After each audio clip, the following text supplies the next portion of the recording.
have your notes handy? Okay, then. Oh, is Tony starting to stream? Oh yeah, it's happening. It's happening. We're audio only right now. Do I need to mute it? No, she's gonna read her notes. All right. Wait until we get the green light. No, I was gonna wait for Jimena Megan to return. return Yep. before I have my earbuds on. I can still hear you. before assaulting the internet with the visuals. I had to put my bowl away. Roxanne made me roasted almonds like they make at the Dickens very Fair. nice. I hate you, and I hate her, and I'm hella jealous of both of you. Weren't you just And there, though? shut up and say hello, internet. Hello, Internet! I had conflicting commands. Like I had to make a spot decision right there. Shut up and say hello, internet. You said shut up, and I instantly wanted to say something, so it worked. Well, that tracks. Okay. So last time, we left the party at Restaurante Salazar and went to Salvador's place, and we reported shit. Apparently she has a hunch about where Londerville is. I did not say that right. Whatever. You did. She's asking some colleagues in the Brotherhood of the Coast. I Yep. don't know who that is. Jimena does. Pirates. Oh, Those are the real yeah, pirates. and Jimena got like super upset at us or something. Or no, emotionals. I don't know. Yeah, she got I don't know, emotional. I got upset because we were talking about the Inquisition and shit, and that's Yeah. what sets him Oh, right, off. triggered, sorry. She wasn't mad at us. She was mad at Right there. Yeah. So Content Jimena got warning. triggered by Inquisition stuff. Yeah, because And, they're and then she had a pep talk with Dona Maria and then came back. And then, I've got a thing that says, the plan, updated. Put Jose in guard captain position. Talk to Mizabi, see where he stands. Find where Londerville is so we can break him out. He is popular with the people. Smear campaign on Juarez. Once we have the people's trust, we take out Juarez, Fortelli, and the Mandavis. So that's the plan, I guess. After that, we went back to the house. We said hi to everybody. There was like a very cute scene with Ricardo and sorry, I said Veronica, but I meant Genya. I hope not. No, that would be weird. I'm not doing it. yeah. Scandal. No, when I originally started this, I was gonna have Zhenya try to match Ricardo and Veronica, and then get jealous, but it didn't work out that way. Nah, you staked your claim, and it was just it happened. Sometimes that just happens. Yeah. So the engagement is official now. At least it's official for Ricardo because it was already official for Zhenya. Yeah. She was a little confused as to why there was an extra step. Because he's a good Catholic boy, and he has to do it the good Catholic way. Yeah, basically. And then I had the letter from my husband. I gave it to Xavier to like do Xavier stuff with, I guess. That's right. Wouldn't it be funny if you found out he just bullshitted you, and every time he goes out, he just hides behind the tables for a while? mean, it probably wouldn't be surprising to some people. He's just like rolled up in a ball like this, like behind the stables, and then he comes. Oh right, back there and was it's we had like 3 meals that night. I mean, that tracks Mena too. would absolutely know that he was doing that and would keep his secret for him. She wouldn't tell Right. anybody. Yeah. In an alternate universe, that's what's happening. Okay, the next day I visited my shop. Then Rethold went to visit the governor, which I have mayor written there, but it's actually governor, and it's not a duke or a baron.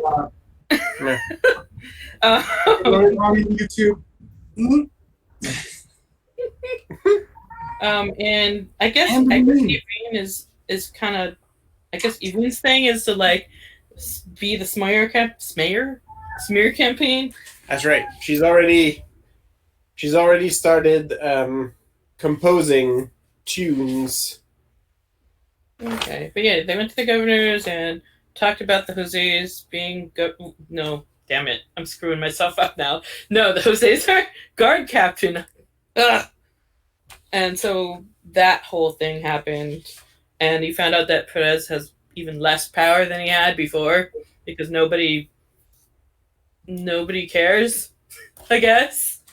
Nobody likes him. No. They basically removed the middleman, right? Like he's... Yeah, and... It's like when Mexico was briefly ruled by a puppet emperor from Germany. Yeah. Emperor Maximilian. That's Technically, actually... he was emperor of Mexico, but no one gave a shit. No one gave a shit. Okay, but that's about it. The next thing I have is that I will talk to Mizabi. That's like the last line I wrote, so I guess that's Yeah, because you made an appointment. I did make an appointment, yes. So yeah. So we are. Perez mentioned drafting the proper paperwork so that Jose could take office by the morning. That's so fun. Yeah.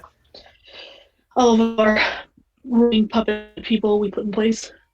That's right. Jose seems to be feeling the pressure of his new station, but held himself pretty well while talking to the governor. And I believe we cut when you were leaving the governor's mansion, which is still sad and empty. Yeah. Pretty much. Yep.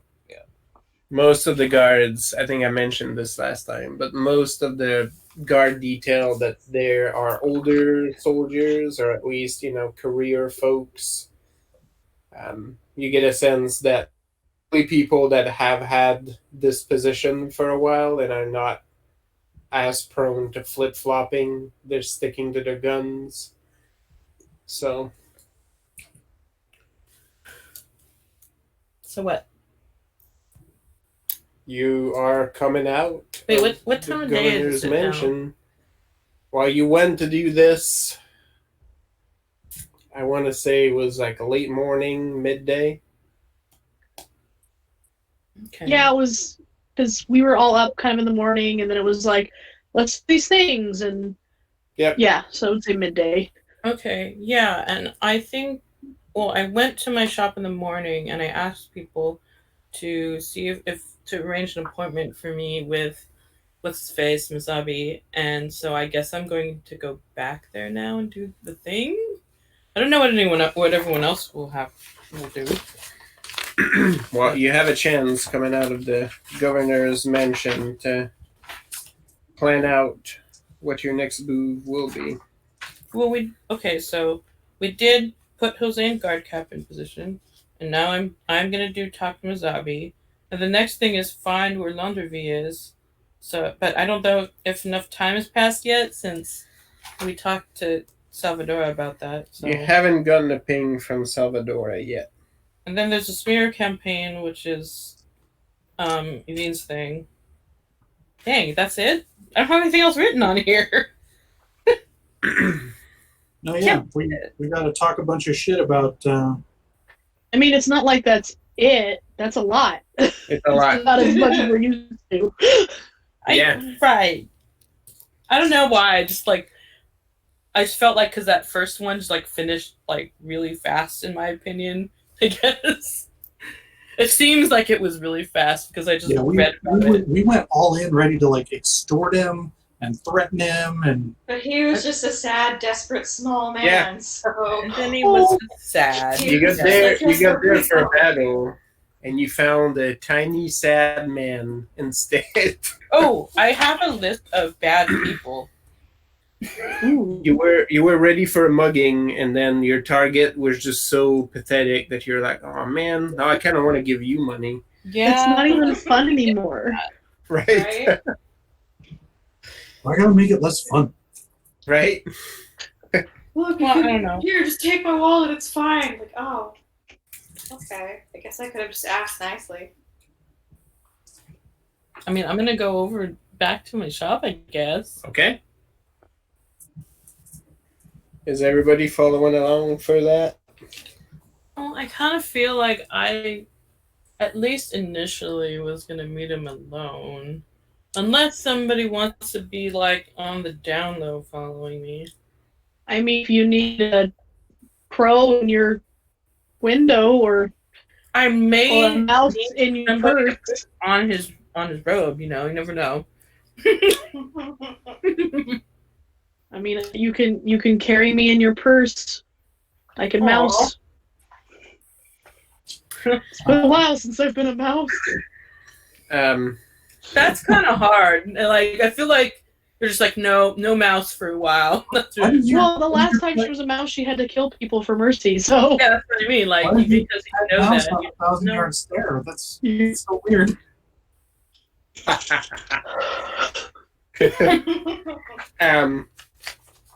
Ricardo actually volunteers to hoof it back towards Salvadora's place to see if there's movement. She had promised to sort of look up. Oh, I should check on Veronica too, because she's at the shop. She came back with you, right? Oh, you run? Yeah. I don't think did she go with us to see the governor? She might not. You're No, I think correct. she's still at the shop. Yeah, she's learning what where things are and Yeah. what needs doing and stuff. Well, at this point, she's basically like she's following Gianni around because he's sort of the not necessarily like a manager, but he's Second in command. yeah, he's keeping things running. So, yeah, Ricardo just offers to go trek back to connect with Salvador and see if there's any movement, figuring out where a lot of it might be.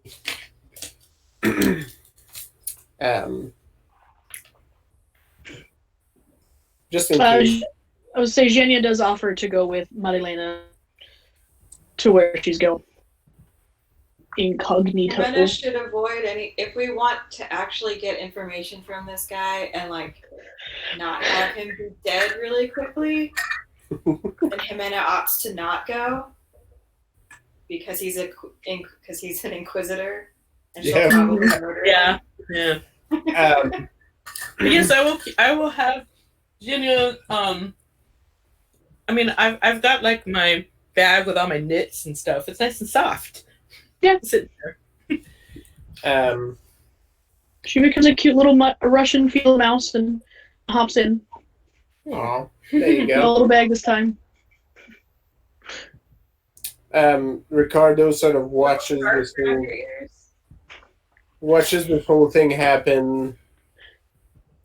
His Twitch. gaze lingers for a little bit longer than it should, and then he puts his hat on and It's like he looks very longingly at this mouse. right. It's his expression is like this shouldn't be. If you were recounting me this, it wouldn't sound as cute as it actually is. Like, yeah, she turned into a mouse and jumped into a bag and be like, "Oh, what?" Like, but yeah, he sort of. Sorry, I just had this image of like him sitting with other guys with the like carnelian crow and being like, "Oh, my wife made me this lunch," and "Oh, my wife made me this thing." "Oh, my wife turned into a mouse and jumped. Yep. My wife gave me a jar of stuff as a lunch. Then she turned into a bird and flew away. Like normal. Don't your wives turn into animals and leave? Oh God. Yeah. Sorry. Pull out a jar of pickled stuff, right? Yeah, Jose, and meanwhile, like now that he's out, seems to like he's talking with Josefina, and he's just like, "There's so much to do.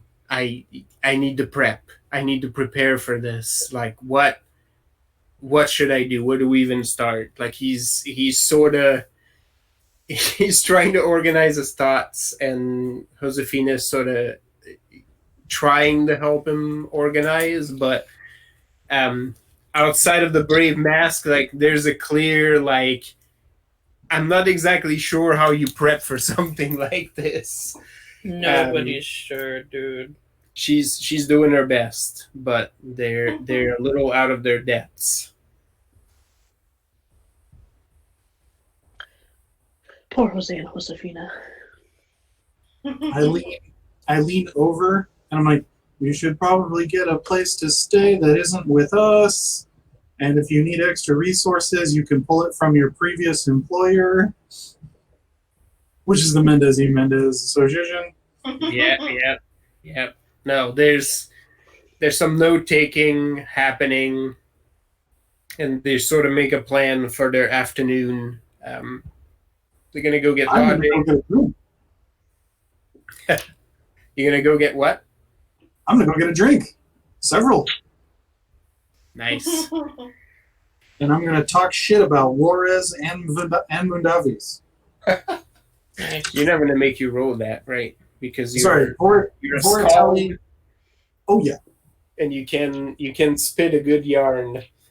Voratelli and Juarez are gonna get the old treatment. All right. So the group sort of starts marching in different directions. Jimena, anybody you follow? Evine is nowhere to be found, but that's regular That's life. part of the course. Yeah, Jimena goes with Rethold. there you go. That sounds like a good team for talking shit about Inquisitors. Oh hell yeah! I just feel like you're telling me he consorts with livestock. By the way, I do have a bunch of Prophet's Swords cloak if you want to like wear some and do that's bad right. shit. You should get framed doing. You know, just in case you Yeah. might want to use this for something. You have legit uniforms. That's very true. Yeah, I feel like you both will have a good tag team where like Rethold will bring all the unsavory lewd shit, and then Jimena is gonna be like, you know, that fucking monologue from Jaws. Like she's gonna turn into Quint and like, let me tell you about the Inquisition, boy. Now I have no problem with him wearing women's undergarments, but doing it while consorting with livestock, I feel it crosses the line. Pick one. Not both. All right. I'm assuming you both will be picking up a establishment in the dock area that you're more familiar with. Are you going somewhere new? Oh, and yes, we absolutely will take a cloak each Okay, and sure. stashed in case we want to sow sedition. That's what Good. you call it these days. I want to say there's like another like. I think I have the pins too. Yes. Yeah. Oh fuck! And the pins? Yes. Yeah. You got the whole. Got the shebang. I don't know if I have any hats though, but Oh, we can get hats. Don't worry. Yeah. And as Hats a can be acquired. converted northerner, I wouldn't wear a hat. It's okay. Yep, Right. that's right. I don't You have gotta- the mustache for the hat. Yeah. Besides, Rethold probably owns like 3 different combs from different parts of the hair. As I love this shit so much. Like when they unearthed those actual like accounts of Northmen where they were not savages stealing our women. They were just so well groomed. and took care of themselves so much that they He seduced, bathes once a week. right? Oh, They put perfume and they actually combed their hair and their beard. So those English women were like, "Oh my god!" You I bathe? could not find That's Regularly? funny. His hair isn't full of termites. Oh my god. Right? Yeah. Sounds bad, Yeah. sadly. Okay. So vermin free. Right. All right. Marlena, Yes. you go back to your shop carrying a bag with a little brown mouse hiding in it. Mm-hmm. Are you peeking out of that bag at all? Oh, 100%. All right. Yeah. There's a little mouse head coming out of the bag. A weird honey-colored green-eyed mouse with a little twitching nose. Yeah, it's barely visible, but she's sort of watching, little nose at twitching. As you arrive to your shop, you notice Gianni is outside with Veronica. She's taking notes frantically. With them is a gentleman wearing basically clergy vestments, fairly understated, but clearly the red of the priesthood. But outside of the cross of Theus, not much other symbols. Genia, you don't even need to roll. You've seen this gentleman before. In fact, you've pooped maybe on these same vestments previously. I mean, Never this man before. kind of got me the in because he had a new robe, right? Yes. That stuff like bleaches the red out. Yeah. Like, Is this not the same guy even- that I made a pact with? Elijah, no. You actually No, that met was the other guy. Mazabi. Yeah. And you spoke with Mazabi, but this gentleman was actually with him in office when you went to talk to Mazabi. And he's the guy that was outside that you marked. Yes. An indicator to, I think Jimena was outside, and it was like a follow this guy. So, Yeah. I mean, I see this guy, and I don't recognize him, do I? No. We did see him from far away, right? When they first, right? They talked to the populace at one point. yeah, I don't know if he would have been prominent there, but you can roll to see if you recognize him. I mean, I would have assumed it's him anyways, but I will roll just Sure, you sure. know. Wait, haven't I read this guy? Fuck. No, I did. I looked at it last time. I just don't remember what it is anymore. Well, you read Mazabi. I did, but I don't. It's in my other book. I don't know if you read this dude. Oh, this is not Mazabi. Nope. Oh. So I'm sorry, we're on our way to see Louis, right? Yeah, and they're in front of the shop.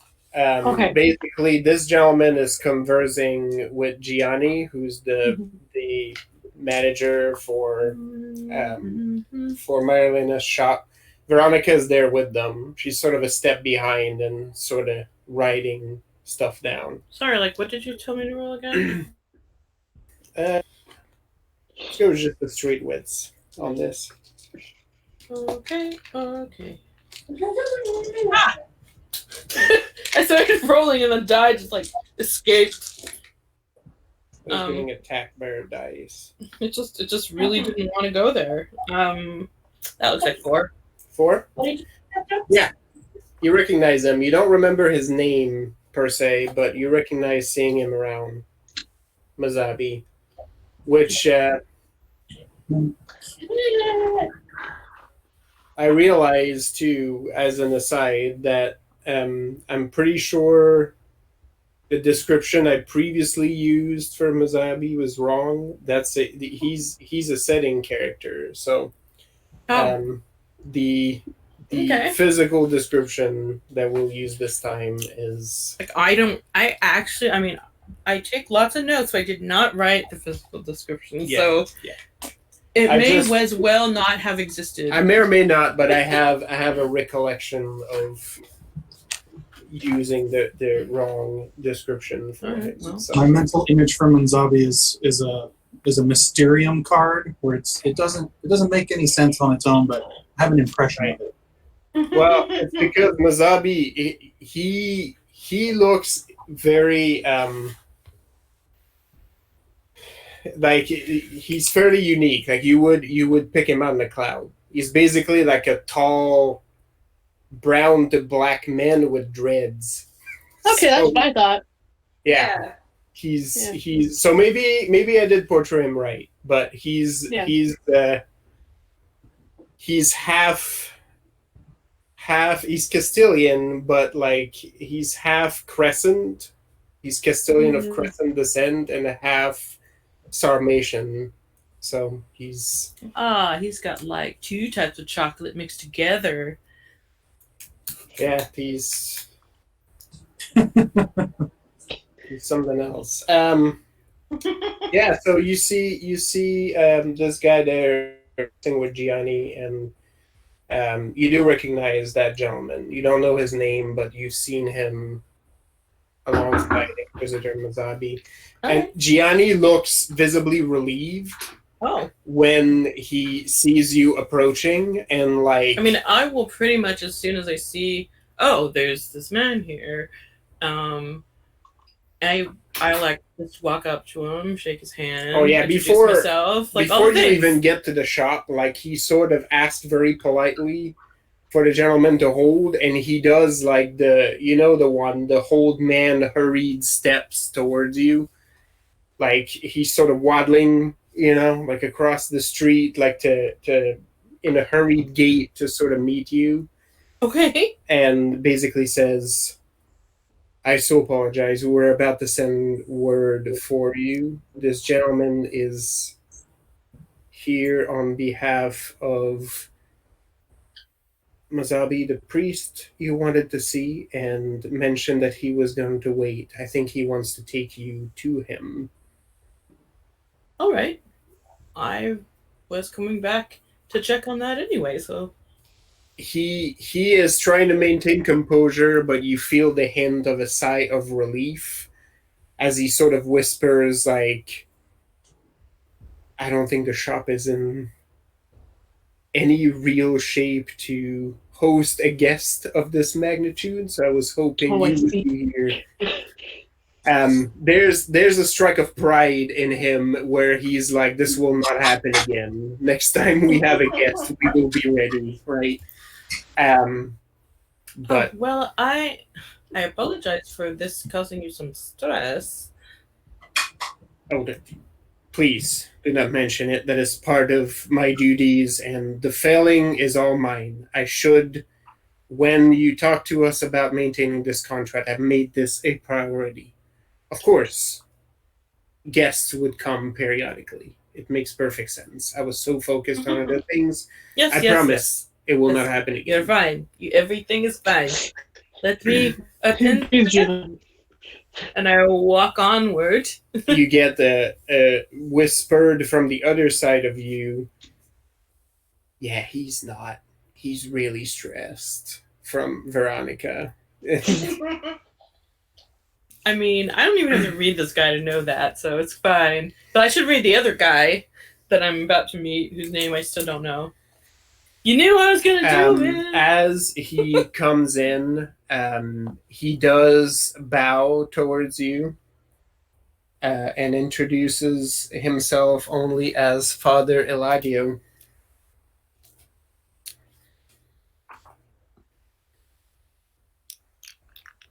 You pop in a read on this guy. Heck yeah.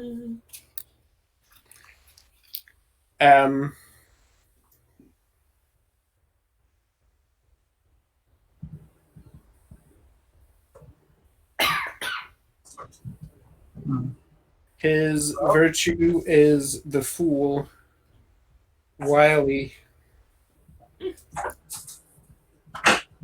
Why, pen? Sorry.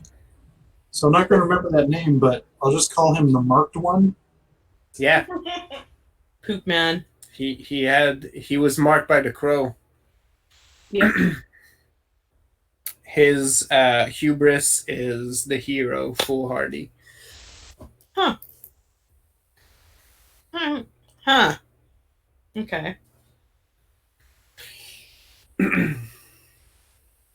Well, yeah. We should hang out. Right. He I introduced myself as well with my name. he And says, pleasure to meet the entrepreneur behind this business. Our congregation, and he sort of pauses before he uses that word. Our congregation is on the smaller size, but we duly appreciate your services as we prefer to handle our business separately from other ecclesiastics. Makes sense. Force of habit. I noticed when I was looking for the location for the shop that this area was not well served by a tailor. So I thought it would be a good idea to rectify that.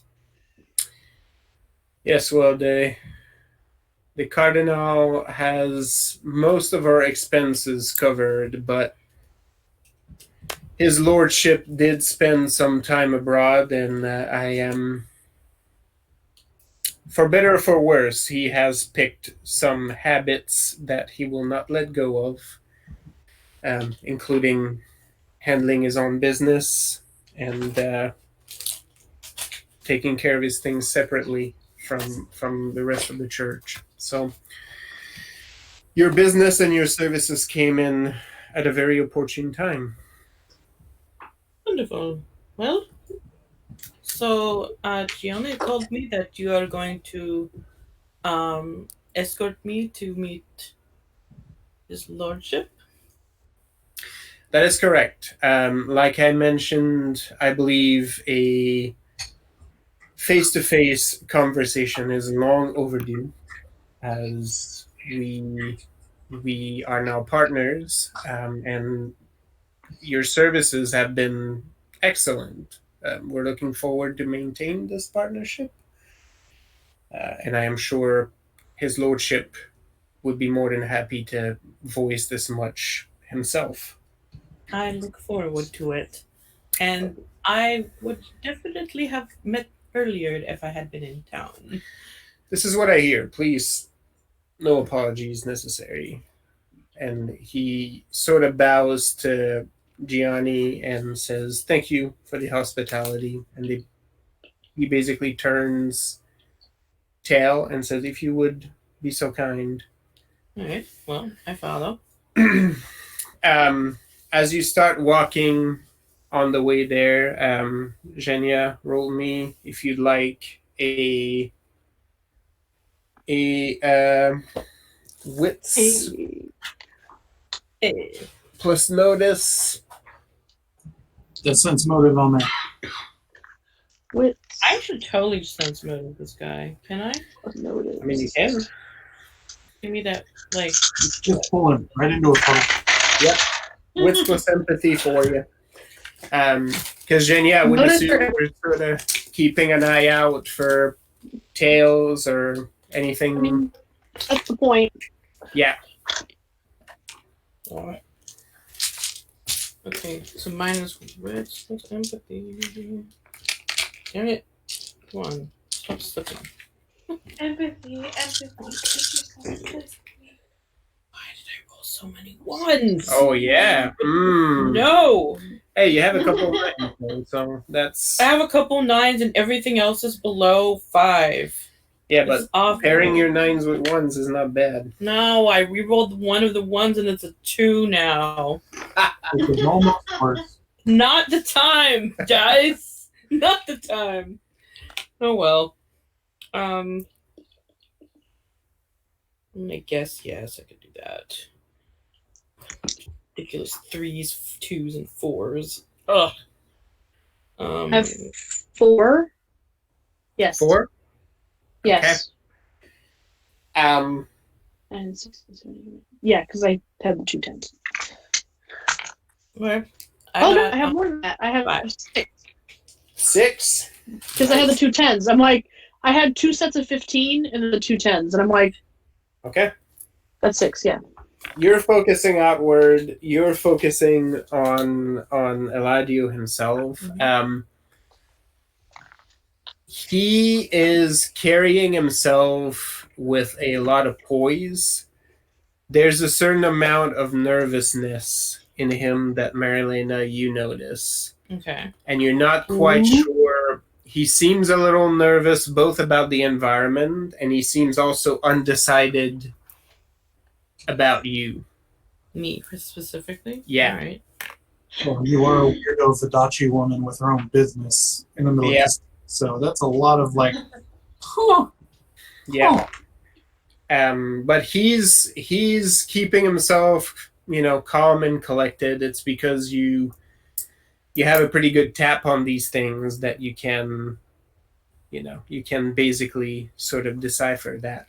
Zhenya, your observations sort of match that to some degree. You watch outside and you don't necessarily find tails, although you do notice tension whenever there's detachments of Prophet Sword that pass by. There's like polite nods that sort of get exchanged, but you feel a tension in the air.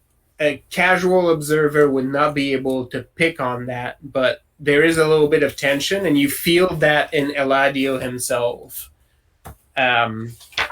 He's just like with Marilena. You sense that he's nervous about something. You can't quite find what it is. He's definitely like sonar on, right? Like he's walking and he's making polite conversation, but he is His head is somewhere else. Yeah, he's keenly paying attention to his surroundings. Like he's watching. I guess the next thing is I want to see what happens when he's no longer on the street, whether his attitude changes. But before that, let's see. What can I do? Let me see. Well, as you walk, as you're considering what you're going to do next, he basically compliments you on, starting your own enterprise, that the city can be difficult, and especially in certain areas. Like it might be a bit difficult to put your foot in the door because there's so many people sort of around wanting to make it big, right? And sort of rising above the chaff, so to speak, is a little bit difficult. But he basically like tests the waters by asking you, am I correct that you were looking to meet with his lordship in order to cement our business agreement further? Yes. Good. While his lordship is very busy, I believe talking business will be in his interest, so he does not have to worry about that. I will do my best to ease his concerns, should there be any. Because you had a fair amount of successes with that empathy roll, like you feel he's weighing your words, sort of gauging a little bit your responses. Same thing, dude. Same thing. I will not do the thing I was thinking of doing yet. Okay. But it is in my brain. You finally arrive to a corner that Zhenya, you know pretty well because you visited here before. while you were trying to find answers for Veronica's condition, you actually see the second story window you perched as a bird, and find this unassuming little chapel that has like a little sideway in the sort of side back area. It's sort of in a little like city circle, right? Like there's like a small-ish central courtyard where there's a lot of houses. It's not in a great part of town. It's fairly poor around. You actually see like a few folks meandering the streets, primarily laborers, and there's even the couple destitute folks sort of in the alleyways. But the chapel itself is pretty well maintained, and you take the little side door right below the window you took previously. As you enter inside, the smell of incense immediately hits the both of you. This is an older chapel, primarily made of wood. Inside, it's quite dark in there. You're sort of in a back, like, this looks like sort of the back area. Like you actually see like a couple broken pews like in the corner. Obviously waiting repairs. Like you see some supplies being laid out, undoubtedly for some kind of charity work. The main thing that strikes you is how unlike an Inquisition office it seems, because it doesn't, there's some very nice paintings on the wall that seem like they're genuine articles that, might be a little dated. But there's not a lot of opulence around. I have a weird, I don't know if this will work as, I don't know what I'd roll, basically, but of the, I guess the religious items or art or whatever about, like, I tell whether there is some, like, a specific significance to the decor that's here, because it's supposed to be well, you're saying that it's very comparatively austere, then I would guess that what is here would probably have been chosen carefully, I guess is what I'm. Sure. Does that make any sense? Yeah. I'm hoping it's a scholarship role because I'm good at that. Either scholarship But or now that you've said, are you trying to use psychometry, you fucking Toreador? Wrong game. What? Hey, Um, I want to play Corridor once. yeah, either empathy or scholarship. It depends on the angle you're trying. If you're trying to go about it from a purely like academic standpoint, go No, scholarship. not If you're trying to really. get a read on who set the space up, that would be something with empathy. Okay. Well, all right. I mean, I can't refuse empathy because it is my best skill. The only reason I said scholarship was because I wasn't sure that was, I thought that would possibly be more appropriate, but whatever. Well, you're trying to get a read on a person by looking at their quarters. their shit. Yeah. So Yeah. I empathy makes I sense. don't have too much to work with, and I don't want to spook this guy that I'm walking with right now, so I'm working with what I got here. Nah, that's not Maybe my this job. is That's Dan's. your job. We can spook him later. Okay, so that would be 6.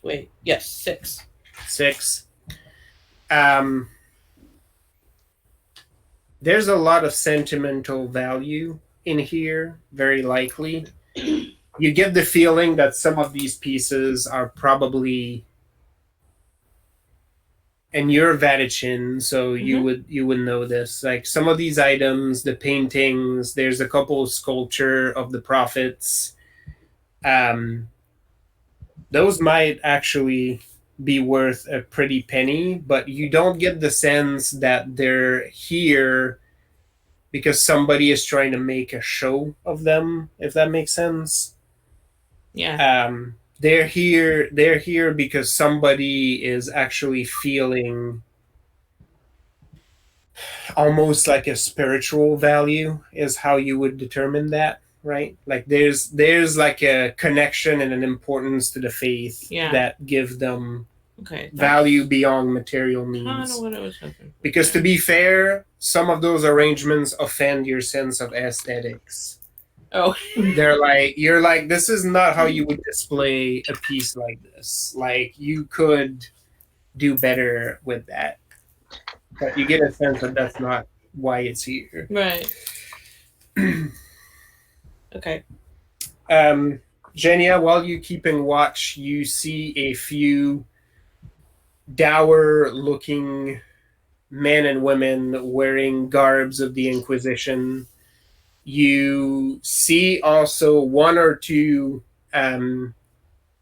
folks in wearing the colors of the Prophet's sword, sort of miling about, not in full detachments, just singular Prophet sword members sort of going around conversing with priests and Inquisition members. They take notice of your group arriving, but as they see you're in the company of Eladio, like there's no, you're basically you're not no alarm. Yeah, you're not paid more heed than needed. You're quite sure nobody has found your hidey hole, Genia, because that might. I mean, who's looking for a mouse in a purse? Yep. Super rude. Look at a woman getting. That's right. Well, Nzabi would be wary of birds, so. Yeah. That's right. Yeah. Because he's seen me change in and out of as a bird. Yes. Yeah. So he's wary of birds, but he doesn't know I have a myriad of tricks in my sleeve. He doesn't know you're an elephant or anything else. The office you met him, Mazabi, in last time, Genia, was on the second floor, and you do pass the stairs leading there, but this time you actually get led to a set of stairs that leads down into some sort of basement or cellar. Oh, great. We're going to underneath the chapel. Eladio basically very wordlessly picks up a heavy brass key at his belt and sort of opens a door. It's very clear once you open the door that you're in some sort of crypt. Okay. There's arches, and you see basically metal plates with names and dates on them. I'm gonna check out that door really quick. Does it look like something I can break down? Oh yeah. Okay. That door. It's heavy. I mean, wood. I can break down some shit. So.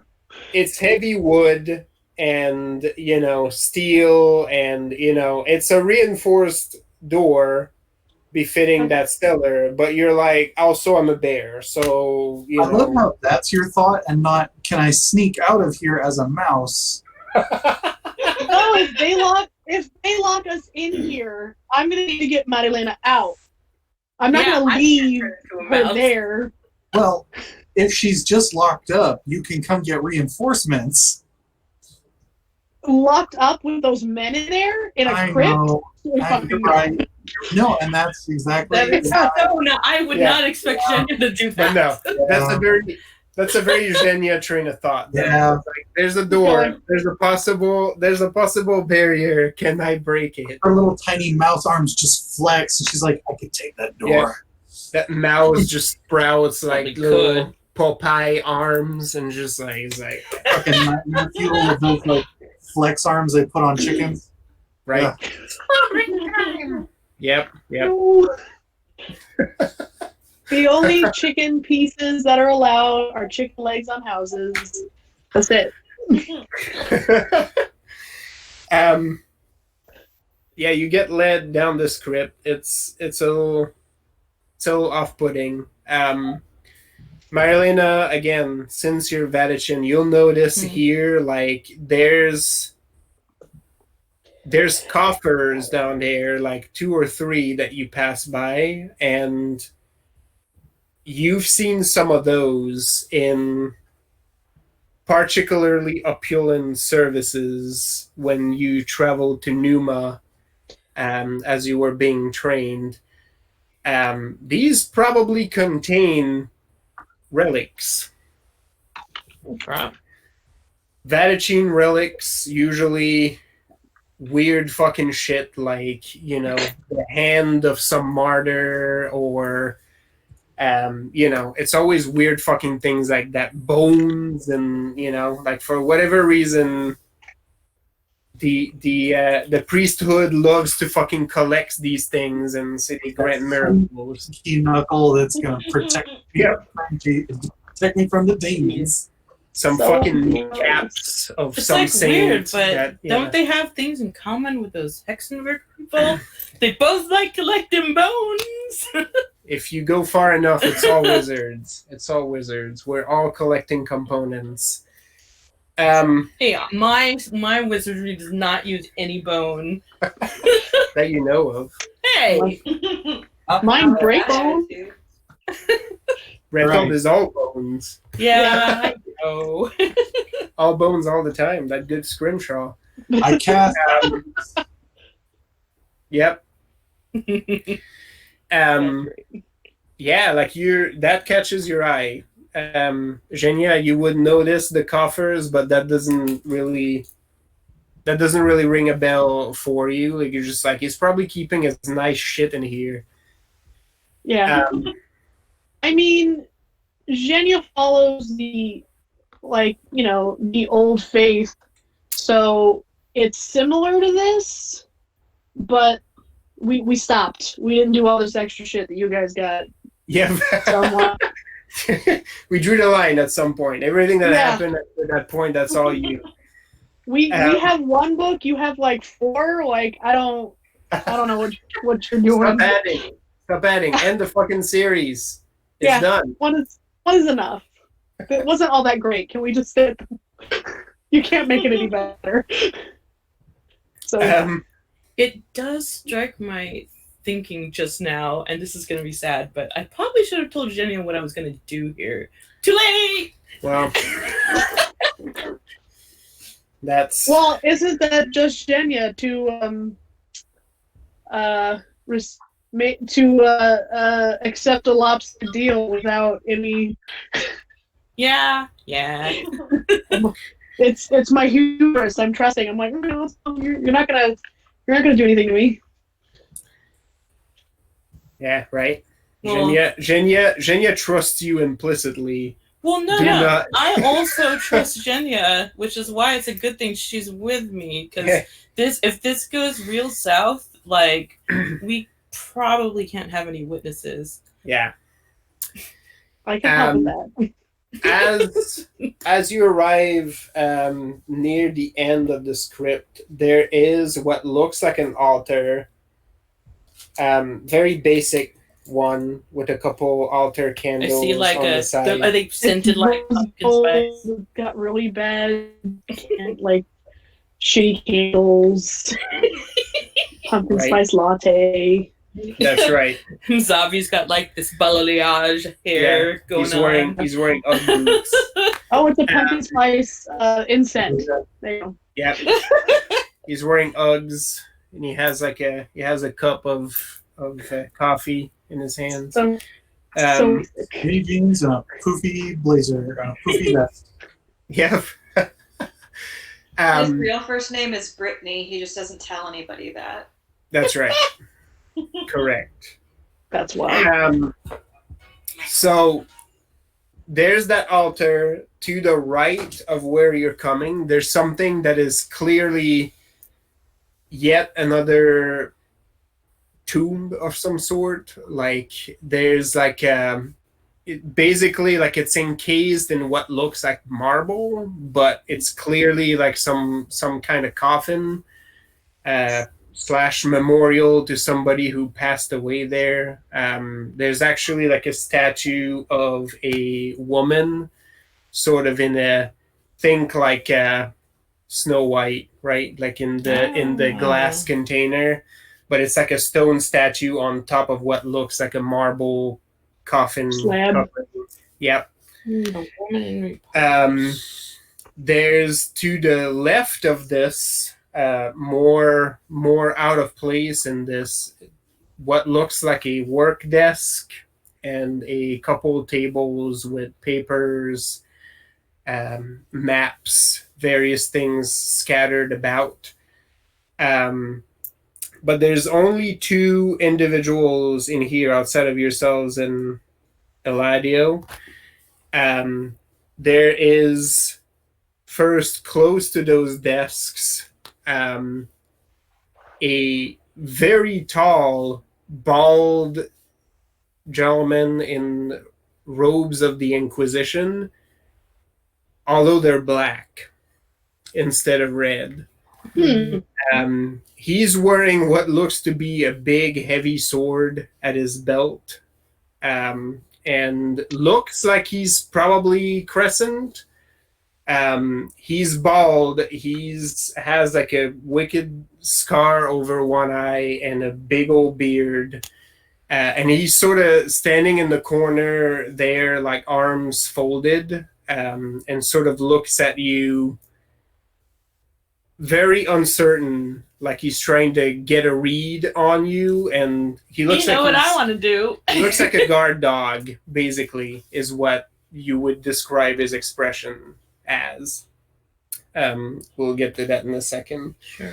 At the altar is somebody wearing the traditional garb of Inquisitors, red robes and the symbol of the Inquisition on it.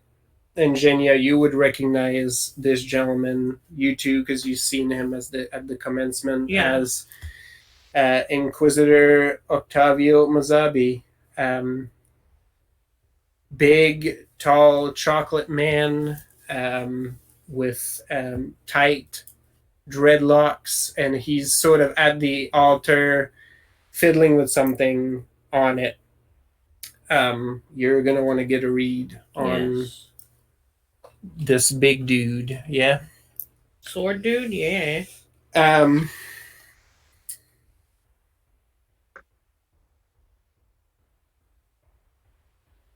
His virtue is the devil astute. Okay. His hubris is reunion, bitterness. Yeah, that's the same as me. That's right. Is that a mouse in your handbag, or you just happen to see me? Squeak, squeak, and yeah. squeak, squeak. Squeak, squeaky, squeak, squeak, squeak. It's funny, but like a mouse would not be out of place around here, I think. No. In your handbag, yes. Eladio sort of clears his throat as you get closer to the altar, and he takes a knee. Mazabi sort of turns at this display and looks at you, Marilena, as if he's trying to get a read, and there's a faint smile that comes on his lips. And I will do the gesture of kneeling, but I won't remain that way. Oh, sure. Like he basically steps like down. I'm showing respect without like being like subservient, basically. Totally. There's no there's no comments. He basically gestures for Eladio to get back to his feet and sort of approaches you and does a formal bow, then takes another step forward and gives you a much less, extends his hand forward in a much less formal handshake. All right. I reciprocate. And he says, "You are Marilena, correct? That's right. Proprietor of Il Duce?" Yes, and I would like to apologize personally that we could not meet any sooner than this. I had business outside of town for some time. "So I am told. Well, it is a pleasure to meet you. I am Father Octavio Mazabi. I apologize for the accoutrements, but I am told you wanted to discuss business. I prefer to do so outside of the risk of prying eyes." Yes, I think that is a good thing.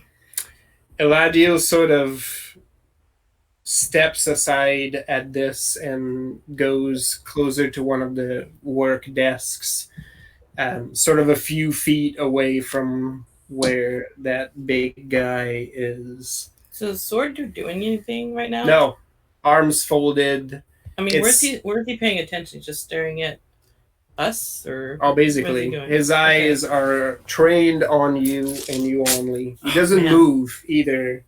It's kind of weird because like there's not a lot of light down here, and periodically like you're wondering if your brain is just playing with you and this is just like a statue in the corner, but you got to read on him, so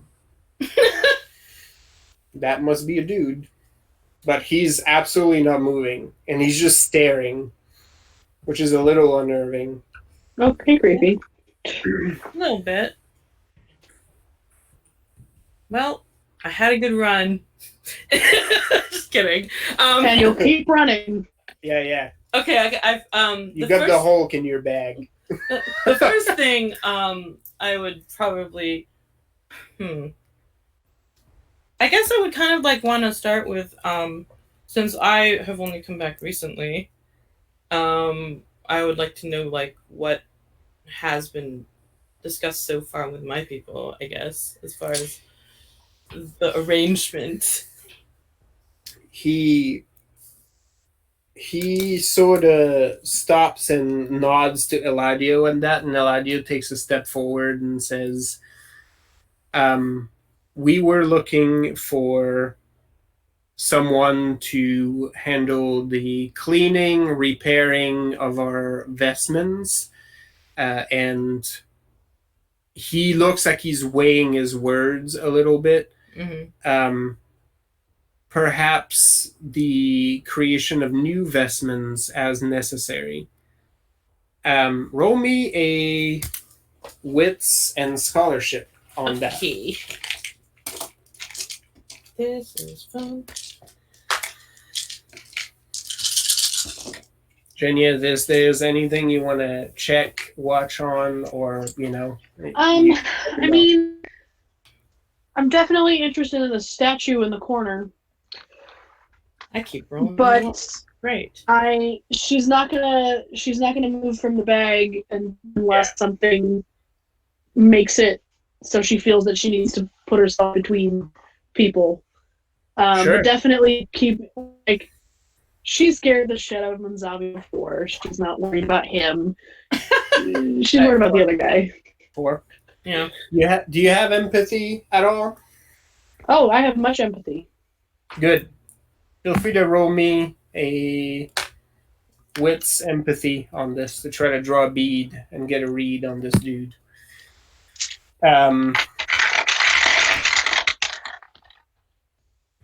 So there's something a little odd about this. Repairs and washing of vestments is one thing.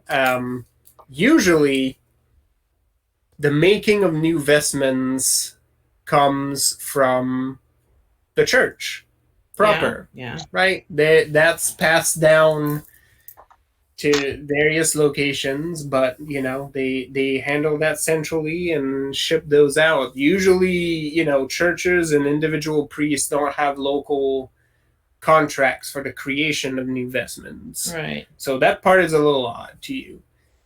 You got 4? Yes, sir.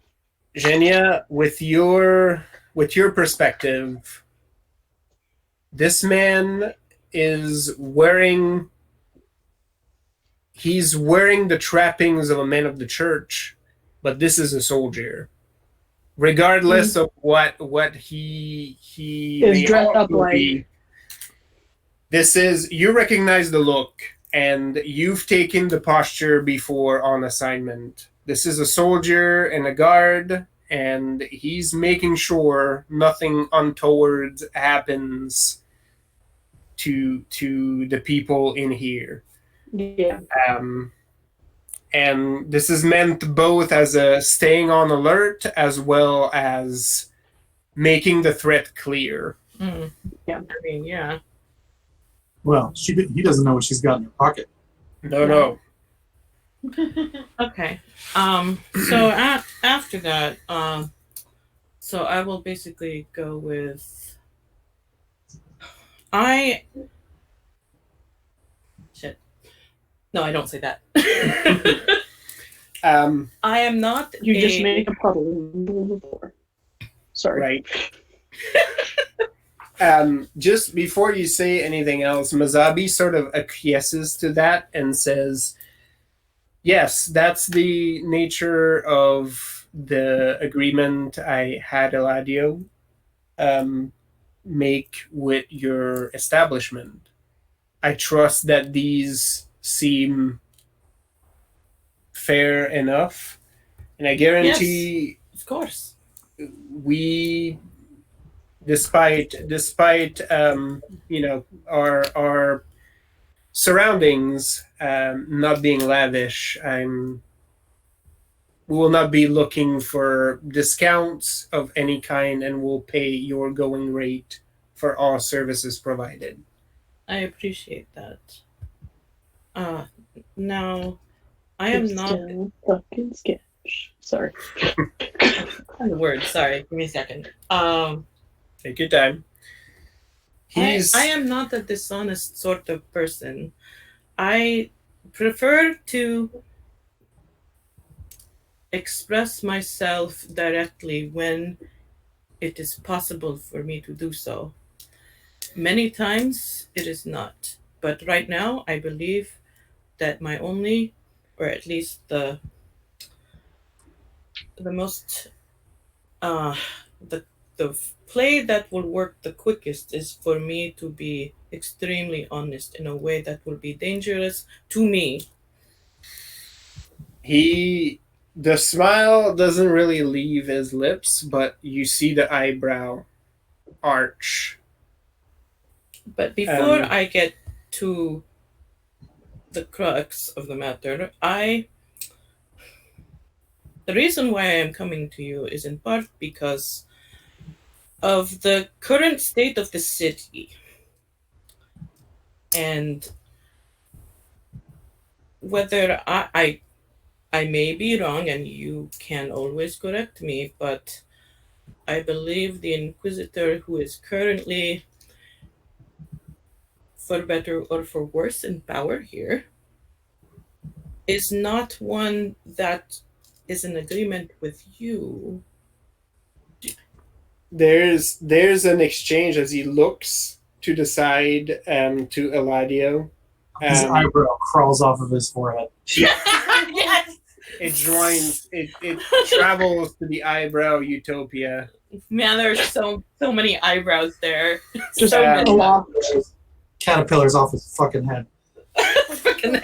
Yeah, there is like a very quick exchange of looks with Eladio, and without a word, Eladio sort of draws a chair from one of the work tables and indicates for you to sit. You're not a moron. Have a seat. Okay. I sit down and I put my bag like right in front of me. He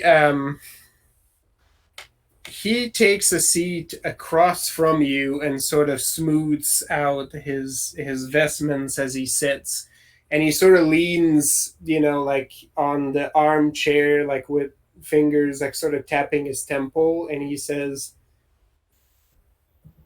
"That's an interesting viewpoint.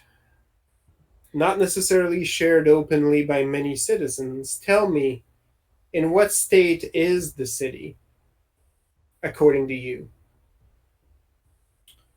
Well, I have not been back very long, but I believe that the people of the city are afraid, and um, Inquisitor Juarez has stepped forward as somebody to assuage the fears of the people in this time.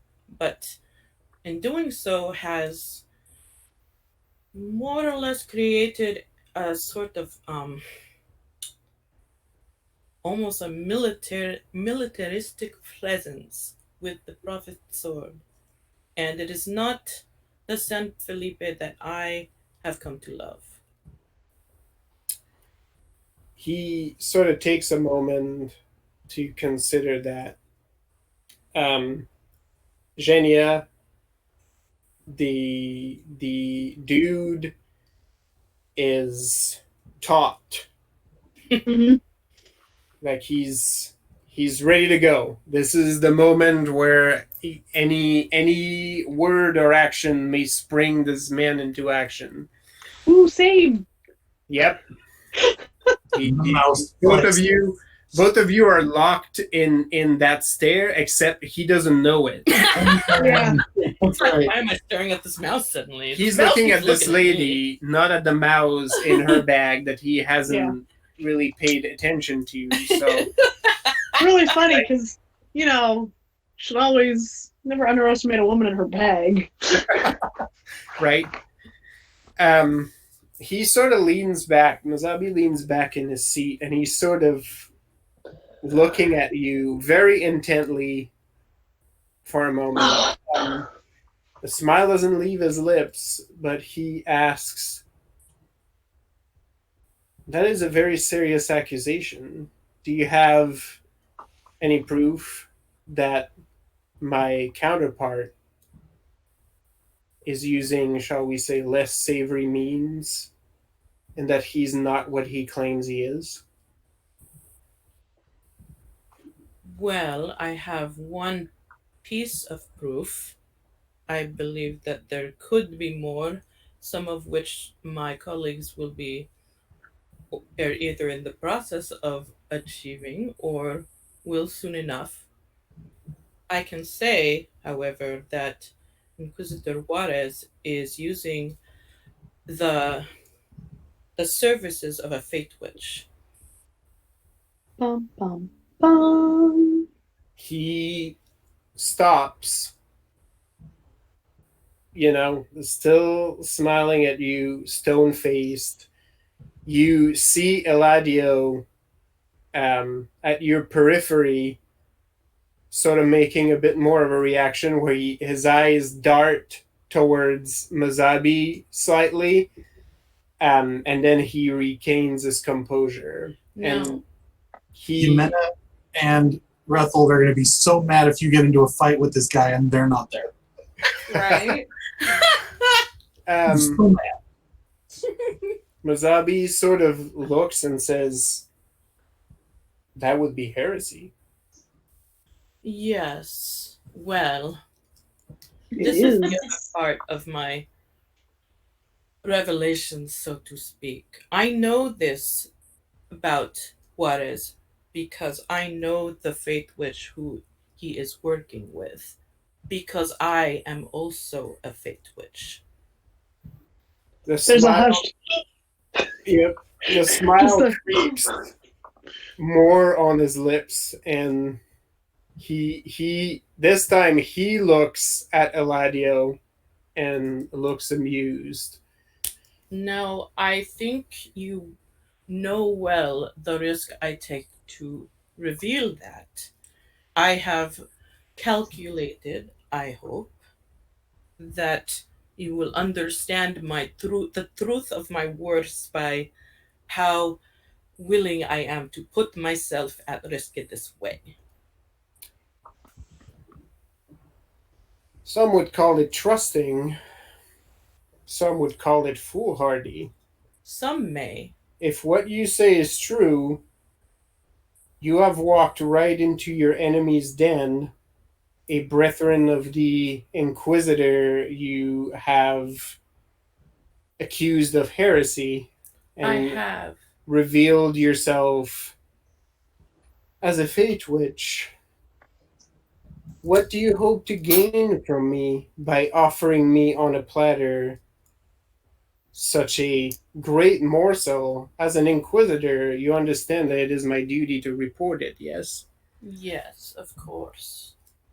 Now, my calculation is that you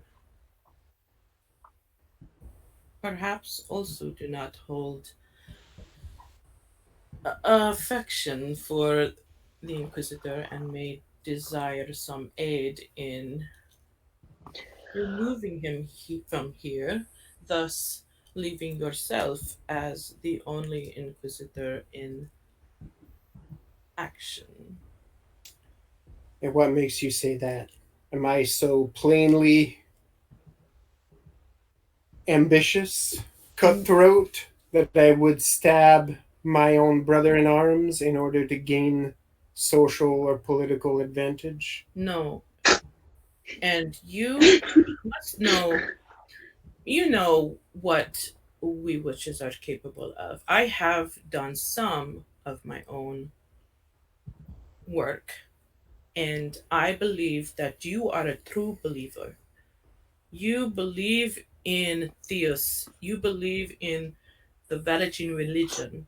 You believe in this more than you do wanting power or riches or any of the other things that seem to be the main draw for certain individuals in your organization.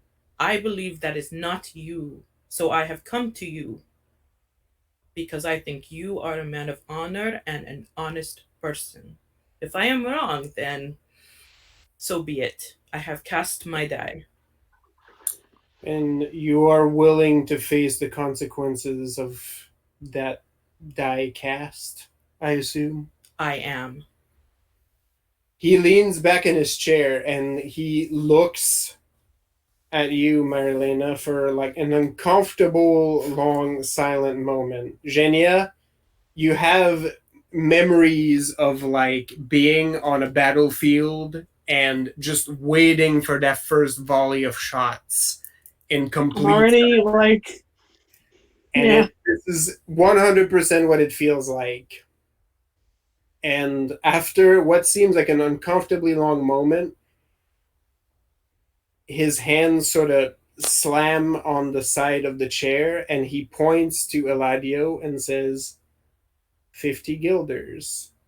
You owe me 50 guilders. I told you. And he steps up and basically nods to the big dude who, with a grunt, moves from his spot and starts to move towards the back of the room, towards the entrance and the only door leading to this room. Mazabi pulls out what looks to be a bottle of expensive liquor and pulls out two glasses. And as he pours, he says, tell me, Lady Marilena, do you know where the Inquisition originated? Do I? I mean, as far as you know, it's the arm of the church that hunts down heresy. Well, I do not know It the burns whole villages down. Yes. Yep. I do not know the specific origin story, no. Neither did I. Until about a decade ago, when I came across evidence that the original purpose of our organization had long been forgotten. He grabs the two glasses and hands one to you. Yeah, take it. As he takes a seat back in his chair and sort of takes measure of you. And he says, "The Inquisition is now a tool of fear, meant to control the populace, to enforce belief in theists, to stamp out sorcery, and ensure that through all of it, the Church of the Prophets comes out triumphant."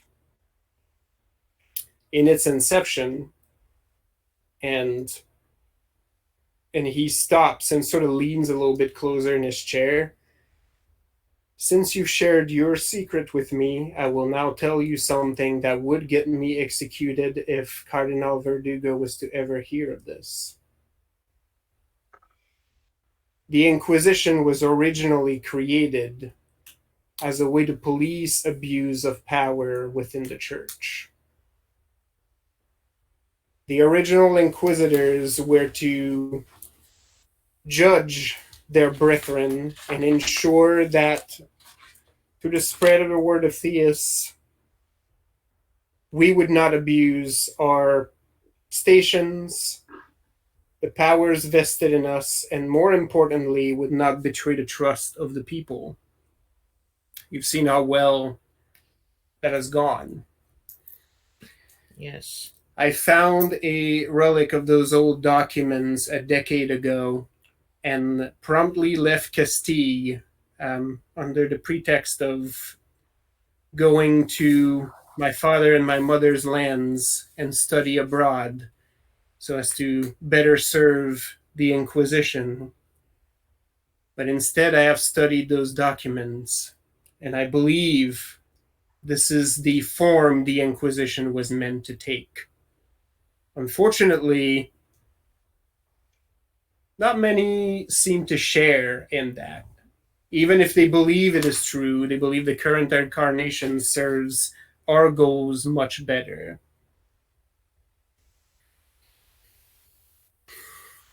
I happen to believe in this original incarnation. It will kill me sooner or later. I am not a spy. I was never trained for this. I was trained to speak in front of people, to be a leader of men and women. And I'm now in a game that supersedes my skill set and my abilities, but I will play it because someone must. Yes. So you came here for a gambit. Let me make my goals plain. Inquisitor Juarez must die. Yes. Squeak, squeakin', squeak, squeaker. I know someone who will be very happy to hear that. Yes. He and his ilk. So when do we leave? So like, I'm still talking. Consortant powers that have no business being policed by the church, but they present themselves as devouts and in so doing betray the trust of the populace. This cannot be so. We will turn San Felipe away from their Vatican roots if we continue to push. This region will bend until it snaps back. It will not break. No, I very much doubt it. And I would prefer that there's no war on the streets. I've come to love this city. We may be past this point, but regardless, and I'm speaking heresy right now, I would be executed if any of my brethren in the Inquisition heard me. But Juarez must be killed. And if you claim to love San Felipe as much as you do, you will understand that an alliance is best. Cardinal Verdugo will not tolerate having no Inquisition presence in this city. Yes. You asked me if I had ambition. I do. I want to reform the Inquisition, and I cannot do this until I rise up in the ranks. Help me. Kill my counterpart. Install me and support me as Inquisitor to your city. Jenny's gonna come out of the purse and then like scurry down the table and then pop up herself. Nice. Oh, boy. Wherever Jimena and Rethel are, You're gonna like, trigger Jimena, that like sword sits dude straight now. up in her chair. It's just like We lock eye contact and go, motherfucker. They're coming without us. it's like You suddenly, hear the I sound feel like of something important that's happening, but we are not there. steel being drawn I'm upset about it. right at the door as the big man like stomps through and approaches. Eladio actually has a pistol out. And Mazabi has like sort of pulled back from his chair, almost like spilling his glass. And then his eyes stop on you. She's And just standing you there, hands on her hips, like You see the I'm glad to see recognition you. sort of hit his features, and after a second, like you see him like sort of raise a hand, and the tromping stops down the aisle, and he sort of looks at the both of you, and is like, "That only makes sense." You must understand, I am not a physically strong person. I have to take some precautions as well. As do we all. Indeed. big smiles. He looks at you, Genya, and he's like, "Genya, yes. Of course. Did you ever find what you were looking for?" And he Yes. I did. put it to his lips. And then some. Good. Was I helpful? You are. Thank you. And now I wish to repay a kindness. Now color me curious. What would that be? What would that be? What we were just talking about, I assume. Which, Of course. If I can sneak in here. By the way, your guard is very good. You should hold on to him. He Closely. No kiss. And then turns around and winks. Nice. Elohim has followed me a long way. He's a good man. I can tell. He has proven his loyalty time and again, which is why he is one of the few who can stand in these rooms when these kinds of talks are held. But yes, the death of Inquisitor Juarez is already something on our minds. We had hoped, yes, to have as many allies as possible before we move.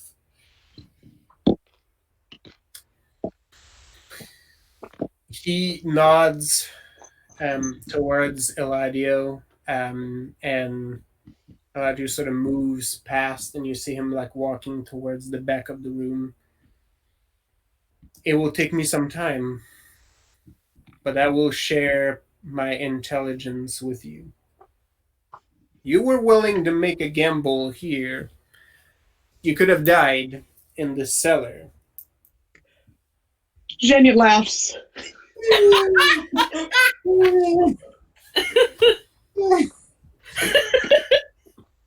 I appreciate that. I appreciate that commitment to a cause. I went with what I believed in. And I am Valentin, if you can believe that. I can. Though many have forgotten what this means, the devout still continue to exist. Jimena hasn't forgotten. It's complicated for basically for Jimena. Now you understand. You and I can form this partnership. As a front, we will continue to maintain our business partnership. Yes. You will make vestments for us so that I may identify who I can trust. Ah. Ooh, secret robes. Yes. Robes with 3 stars instead of 2.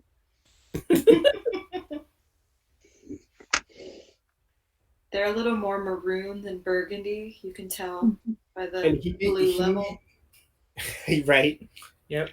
He sort of looks at the both of you and he's like, and I will need your expertise in operating and growing this movement. Like I mentioned, I am no spy. But if we have to have a chance, I need more followers. The only way we manage to overtake Cardinal Verdugo's Inquisition is from within. Yes. Well, I have cast my fate, as I suppose I can say that, with you. So as long as I live, I will make sure that you live. And Junior will make sure I live, so we will all live. Of that, I have no doubt. It is easy for me to get in places to hear what is happening. But what am I listening for? You will know for sure. Eladio will give you transcripts of what we've observed as long as Juarez and myself have been here. In fact, there may be a task in it for people of your capabilities. Yes. I'm sure you have heard that dissent has more or less disappeared from the streets, and Juarez preaches peace. But mysteriously, those who spoke dissent have vanished. Many taken from their Frown. homes. There are whispers of it,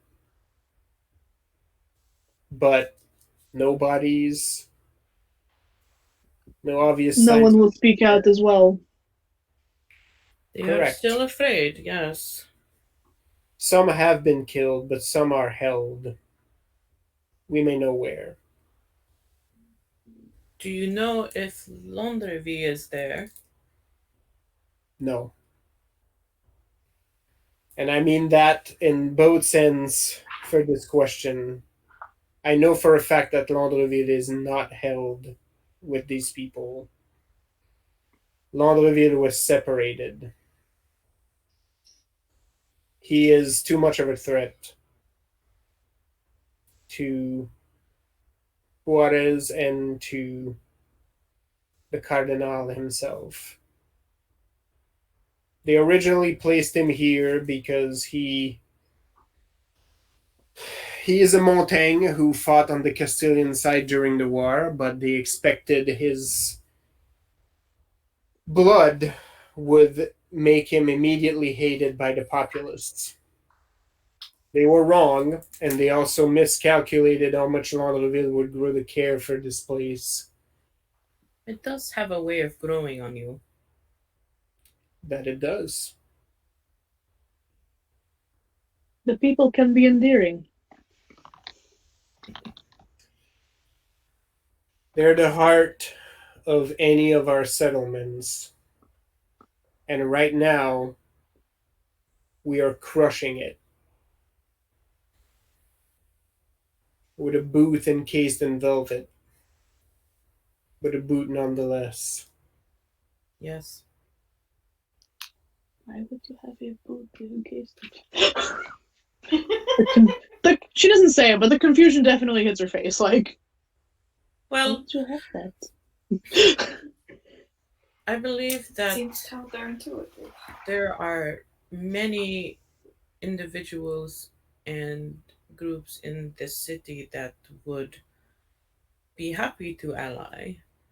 But I do also understand that it is dangerous to have too many of us in one place at the same time. Correct.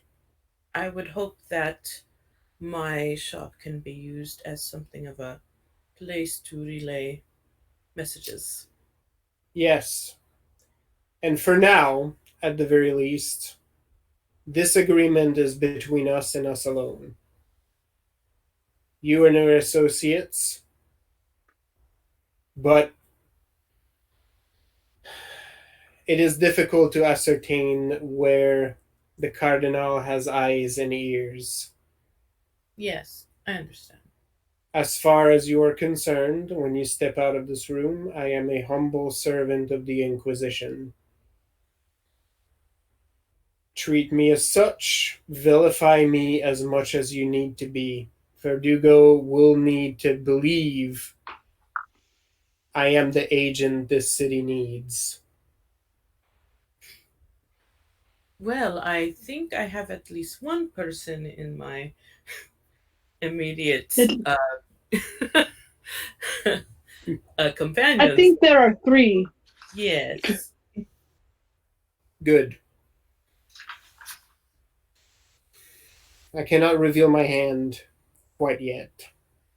Well, and I am just a humble tailor that moved in next door. And so it shall remain. I do have one question. How willing are you to be assisted? Normally, I would not ask, but It depends on the kind of assistance you're referring to. I speak of the edge that Juarez has. He sort of takes a moment and then chuckles slightly and says, "This is a war.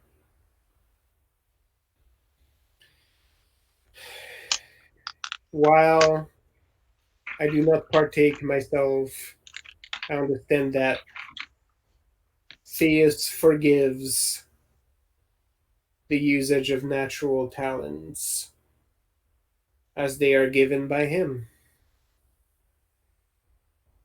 I am relieved to hear you say that. It is something I've often believed. However, the power itself is not, at least in my opinion, evil in and of itself. It is how it is used, and unfortunately, there is much to be reformed among the witches as well. I would not claim to understand in any way, shape, or form, although I can understand the need for reform. Yes. Let me put it this way. If I find an avenue or a need, I will let you know. Very well. Now, do me a favor and do not express this opinion when you are outside these doors. As far as I will express, we have talked about our business with the vestments, and that is all that occurred. Good. If you have asked all of your questions, and he looks at you as well, Genia, the Prophet's Sword have made note of you being here. I only Let have them. a handful of faithfuls within their ranks. By and large, they cannot be trusted. So I would advise that we adjourn this meeting lest they suspect that we're having more weighty conversations. Yes. Unfortunately, that means riding in the bag again. I'm sure. Zhenya steps up and holds a hand out to Munzabi. He returns the handshake, and sort of looks at you as he shakes your hand, and he's like, "You are like Elohim. I can see in your eyes." Like who? And he nods his chin at the gentleman in the Swordman. back. Ah, You will give your life for yours. of course. That is a rare commodity in today's world. Well, with that, I believe we have concluded. But this is not the end, as you can imagine. Of course. My Shrink. agent. It's, Soft bag. it is difficult to get used to this. It Yeah, you do. grows on you as well.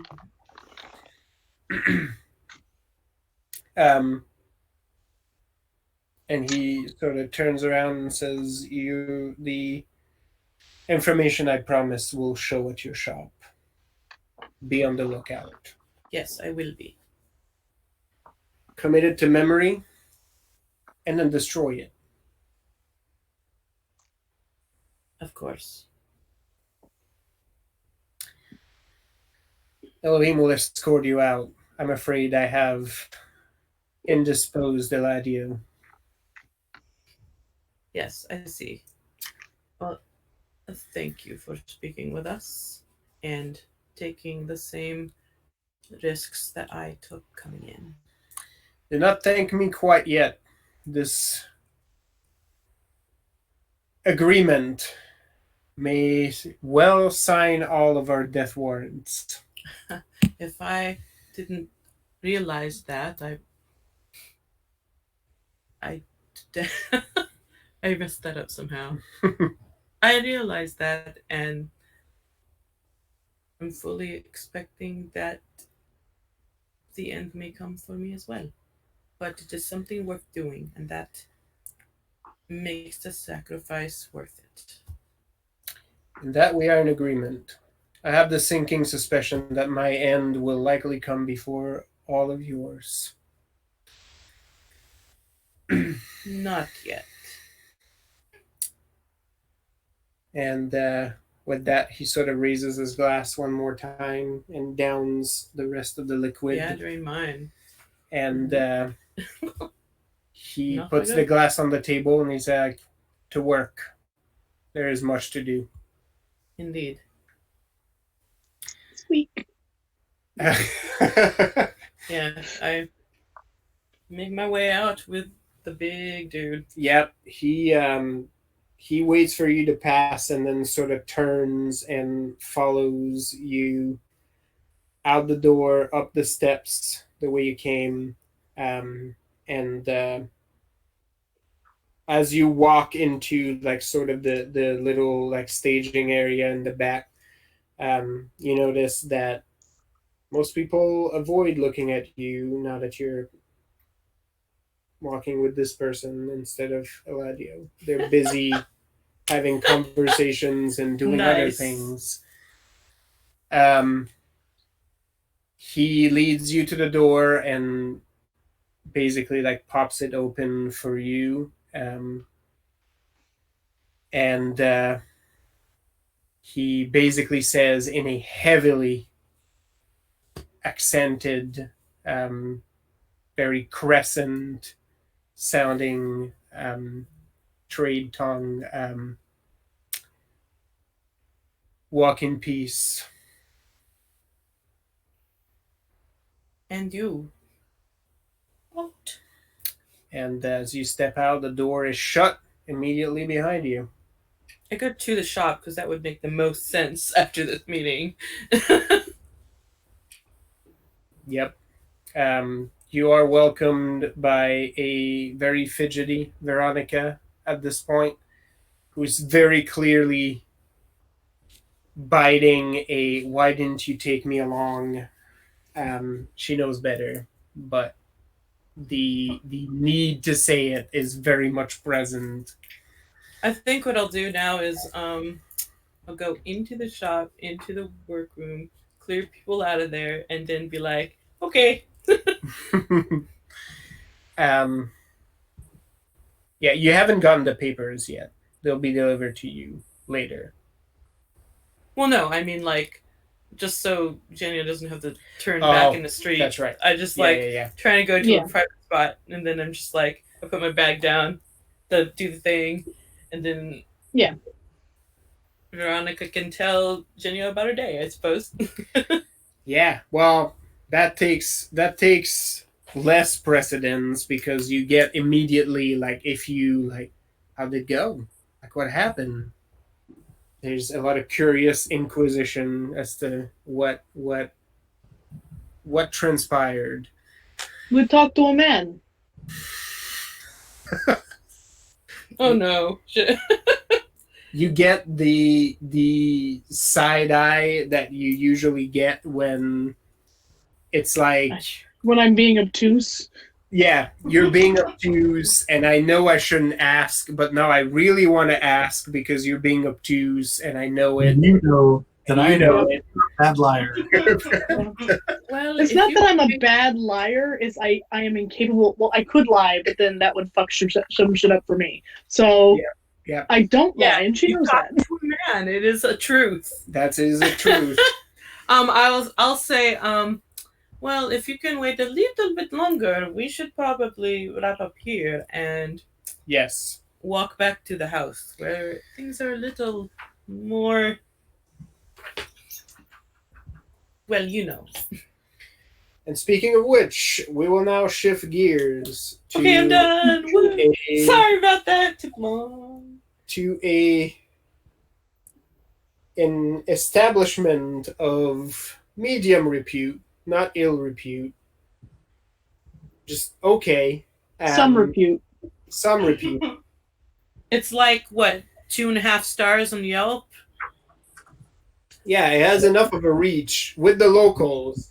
The more you go towards the dock side, the more you have a chance to really hit the rowdy ale houses where the people who don't live here frequent because they're on shore leave for a while, then they're just gonna go buck wild for a few days before they ship back out. So, but this is a local establishment.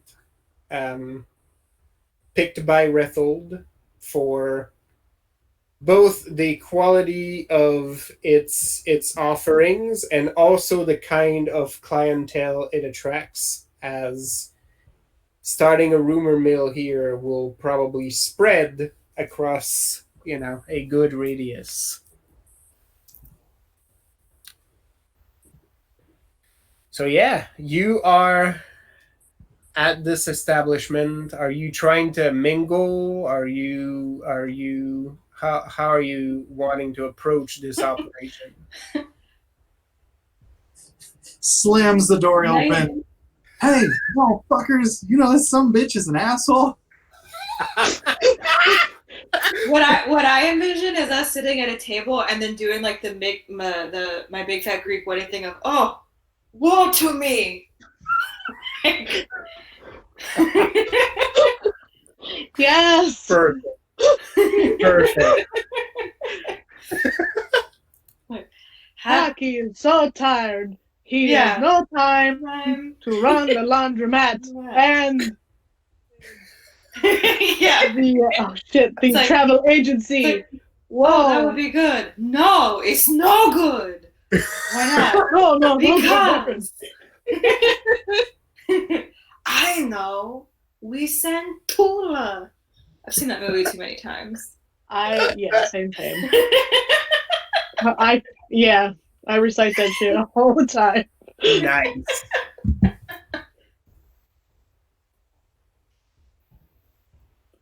All right. Are you slamming the door as you come in Rethold? Is that your is that your strategy? Kinda. Yeah, I think I would definitely make a show to get some attention and just like sort of pissed off Kramer that shit right up in there, cussing Investin about that. Everyone has to applaud when you come through the door. Yeah, you have to enter like Kramer, like fucking like sliding inside the room. Nice. I love it. Okay. And so just cursing Investin about that motherless dog and that horse and blah, blah, blah, blah. And I like up to the bar and I just like slam my hand on the bar and slide like a couple guilders over. And I kind of do what we were talking about earlier where I just pull in him in. I'm like, can you believe it? Like I switch back to Thean.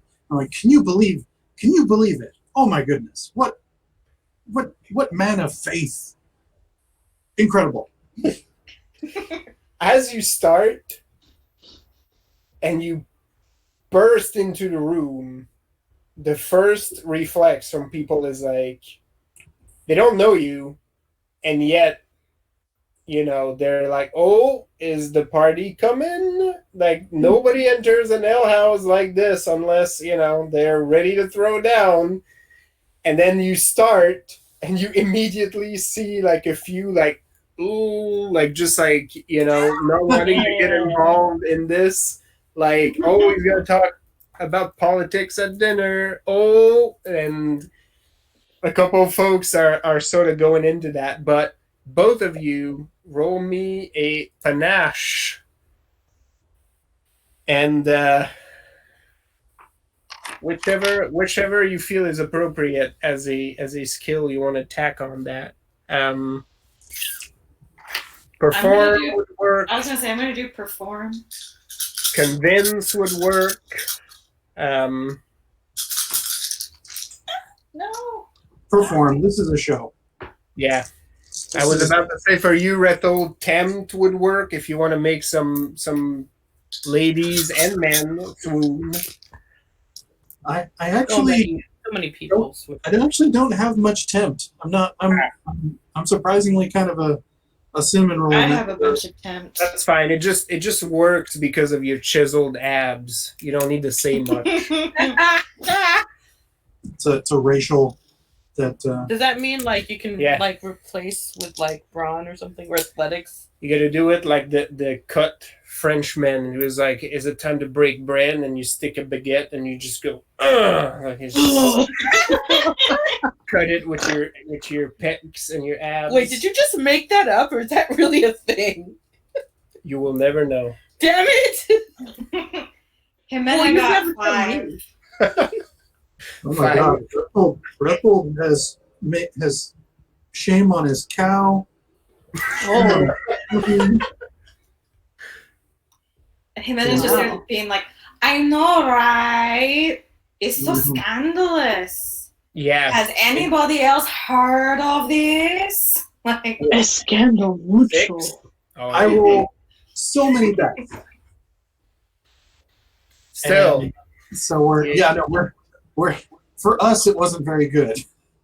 You got a good rhythm between the two of you going, like you hit a stride and you're basically like you're a good improv duo at this point because you're about to have the same number of successes, so it's not one of you carrying the other. You're basically like you're in sync.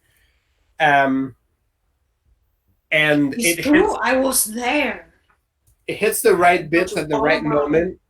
Jimena is in turn the scandalized local Hype man? who cannot believe how far the world has fallen.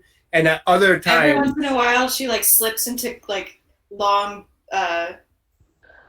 threads of Castilian, just being like, "Ay, Dios mío," and then, "Oh my goodness." All the saints. yeah. And at other times, I would be careful not to name names, just heavily insinuate. right? Yeah. Oh yeah. and you both build on each other at the right beats. When Rethold like sets it up, Jimena like turns straight up like old Castilian lady telling ghost stories, and the octave in her voice like pitches down slightly. You almost feel the room dims just to convey how gloomy Maybe it is. it does. Yes. It's probably lit by like candles and lanterns, right? Oh, Right? Yeah. I totally do that. As tales of people vanishing in the night, leaving behind poor dogs to starve, and entire villages being razed to the ground, or only for the crime of disagreeing with certain people in the church. Good Mhm. about Castilian people taken from the fields. I do that gross rhetoric thing where I ask her to clarify something in the scripture. Be like, now, as a filthy heathen, I've skimmed through the book. Can you clarify? Like, I thought this was a thing. Yeah. It's like, Gonna tell you Where? this. Let Yeah, me tell you. Rethel is hanging you some he's being your exposition bro in some of these spots where you get to expound on how wrong, And then it gets to wax philosophical on her interpretation of the prophecy of Theus. right? How unvanishing this all is. Shame on them, These bastards. right? And there's just waxing poetic, like the both of you, the torch should be used to light the way, not to burn houses down. Yeah. Says the person who's probably burnt more houses down. Yep. But also, The irony. They made you do it. Yeah, it's not my fault. They started it. Yep. I saw that play, Rambo. Hey, we didn't start the fire. Right? Right? So, We did start the fire, but Yeah. It's about that guy who comes back from the war with Montaigne, and then, the city guard gives him a hard time, and he fights cops. yep. Then he goes back and wins the Montaigne War all over again. I love these plays.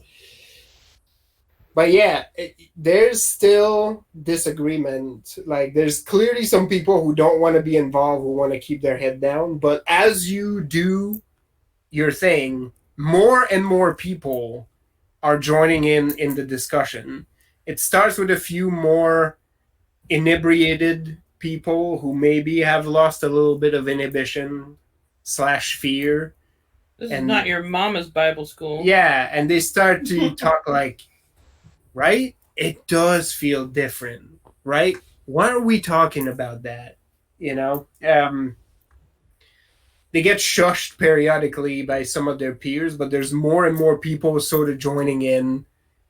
And it's like, don't shush him. Like, you tell me, like, what have you seen, right? And before you know it, you're somehow both the center of attention, but you've also sparked actual conversations happening not with you, where like people are starting to debate. There's two old men who are just deep into it. They're about to fight. Deep into it. Oh, now you just gotta push it. Just push it. Well, this is where a musical number would happen with us convincing the crowd, well, What do you talk? you should say that right? because We got Yeah. trouble. Right here Yeah. in River City. Yep. absolutely needs a musical number to What? Mr. Mondavi.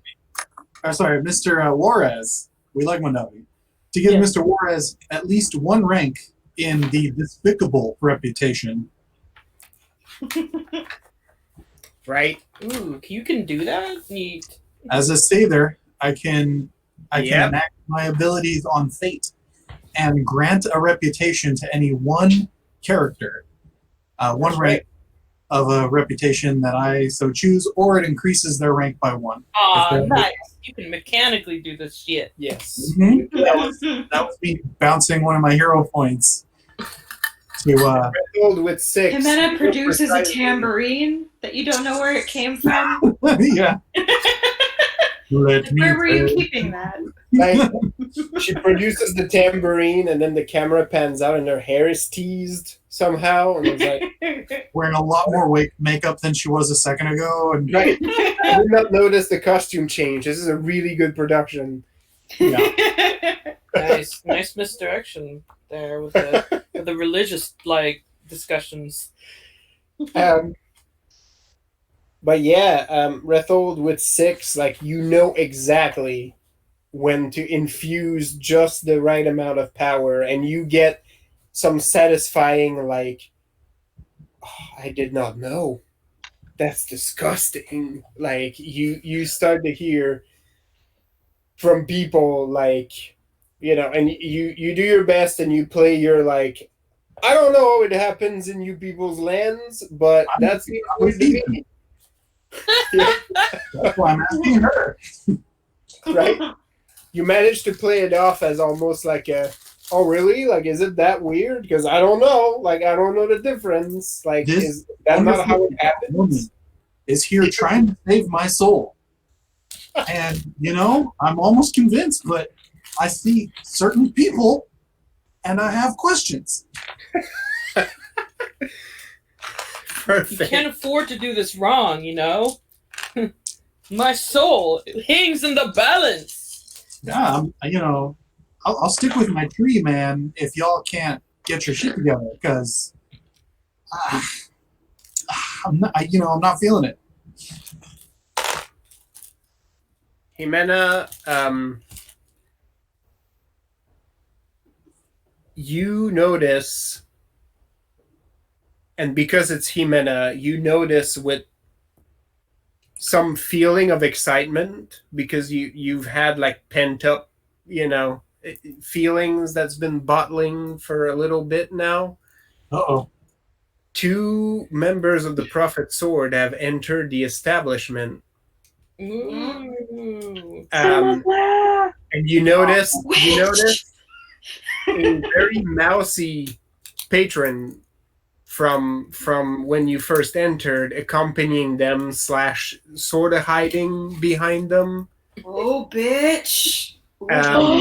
She telling stars. And Snitches get fucking run through with firing swords. Yeah, I both mean, of you Snitches get notice cauterized. this happening. And the reason, Jimena, you're excited right now is that you're keyed into this crowd right now, and you realize you've been whipping them quite a bit. You're reasonably convinced if you start a fist fight right now, the crowd will back you. Oh, as soon as you said they walked in, I'm like, I want to ask these fuckers some of these same questions. Oh, yeah. Hell yeah. Like, if I have any inclination that Jimenez sees this, like, fucking snitch, I just nudge her and go straight for them, like, hey, exactly what I was looking for. Okay. No, you can tell, Rethold, that Jimena has also seen it, because you're not quite sure if it's the lanterns reflecting in her eyes or actual fires burning there, but there's a light there. Yeah, like they sort of step in, with authority, right? And they step inside and immediately get called out with some philosophical questions from Rethold. Rethold, roll me another panache roll. So I want to hit panache plus intimidate on these 2 Prophet Sword. Yep. With just hitting them with the hard questions that they were not ready to have a debate. That's and, right. you know, the audience can see how they deal with that. You know, Social intimidate. You go. You Oh go for man, it. nice. oh yes, oh yes. Okay. That's where you know this game is crossed with exalted. Yeah. This game is crossed with everything. We'll make it. All of our games have crossed with everything. Honestly. That's right. That's right. Jimena is going to be right behind Rethold. She is, for the moment, she's trying really hard not to just draw her sword and start some fucking shit. Because she's like, I really, really want to, but it's not right yet. We can do it in a minute, but not right now. Perfect. But Oh, you're ready. if anyone else is paying attention, you'll notice that where it had gotten dimmer, it now is getting brighter in the building. Yeah, like She's got the you can almost. power. Oh, yeah. Is that an 8? Yep. Nice. Yeah. Rolled a 10, had some other good 5s in there. I was just like, Yeah, no, Jimena, you're stuck in a. You're exerting a fair amount of self-control right now because you're like, your brain is like, this is a really good sheath, and my sword would come out so easy right now, so easy, like it would just be out. do I maybe get a point back for causing trouble? Yeah, Because I'm jabbing him. I'm like, hey, answer me this. yeah. No, you get them and you catch them off guard. They maintain composure, like they don't like immediately stammer or like start like not finding words. They have no good answers for any of your questions. The words heresy, keeping the peace, maintaining order come out, and you can tell how hollow that sounds to the rest of the crowd. They've dodged every single one of your questions and have not answered anything, and they realize now that they're on their back foot. I start going Karen on him. I'm like, oh, so you don't have these answers as devout members? Who's your supervisor? Who's your? Let me talk. Bring them in here. I want to know. Nice. Yeah. Supervisor. Rethold's haircut has switched. Yep. Oh, now he's the one with the balayage and the. Yeah, now he's got a full Oh, on. he's got like long bangs and a pixie cut. Mhm. Yep. He's got the full on Karen haircut now and a full beard. I ordered a conversion, and all I'm seeing right now is just a step. I want a revival tent, and all I'm Right. getting is all biscuits and tea. Come on, You want to be like tossed into the deep end of the holy water pool? Right? Come on, man. Wow. I'm gonna post a statement about it that's right. right out in the courtyard. I'm gonna tell all my friends not to follow this religion anymore. Like, All of my Wow. followers are going to hear about this. So, The town crier has to like say all of this stuff now because like, congratulations, Because Rethold. You feel that too, Jimena. Rethold has shifted the mood in here to hostile towards these two dudes. You already Well, see because- people blocking the door. oh yeah. because it's my hubris to bring up old grudges even when it causes trouble. Oh yeah. Once that guy says heresy like a 4th time, Jimena basically just fucking loses it. And she just bum rushes that guy and she's like, fuck your heresy! And just basically, if they've closed the door, she basically football rams him into the door. Nice. Oh yeah. There's a couple of burly dudes that have like stepped in there. So in a sense, you bum rush this guy into some other guys who now shove him back into the fray. And it is gonna get out of hand. Get yourself a hero point for that, Megan, for activating your hubris. I think I got at least 2 in that last one. But Yeah, you did. I mean, as soon as I hear her footsteps, I guess I would just cold clock this one and the other one in front of me. Oh yeah. You're in it. There's 3 of them in this room, and the crowd is almost pushing them towards you.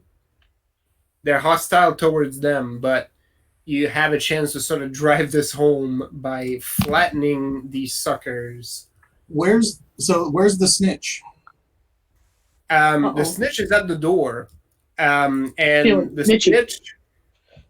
snitch looks like he's in a lot of trouble because the snitch looks like he's slowly shrinking and is caught between 3 people, 2 ladies and a dude who are now like sort of shoving him between the 3 of them, and hostility. It looks like they know him. And hostility is rising. You see one of the ladies is like rolling up a sleeve. It's about to go down. Throw hands. Yes. So why don't we have both of you give me an approach for this mess, and feel free to go physical, go, if you want to shape the situation in a particular way with presence or otherwise, however you want to play this.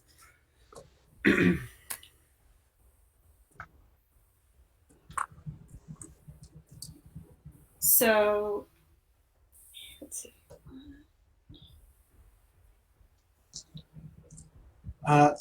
So Rethold is just it's a throwaway punch. I'm not dedicating much to this. I'm just getting it started.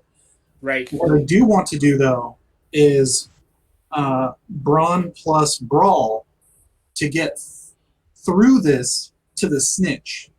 I want to grab up the snitch and secure him because I have plans for this person. Perfect. Uh-oh. Okay. Yes. New Jose. On the brawl. No, this guy can't be trusted. He's no Jose. He's a Juan. Whoa. You're right. We don't say the H word around. We don't say the J. We don't say the hey word around here. Right. She did. But I got there. She didn't. Oh my god. Oh no, she didn't. Catherine Wen somehow pulls out a fan to hide her face at that mention. Jimena basically is going to, like, now that she's been set off, it's basically turning into the, like, you know that part in every movie where somebody finally gets to that guy that they've been looking for and they just keep punching until, like, punching and crying until someone has to pull them off and be like, you got him.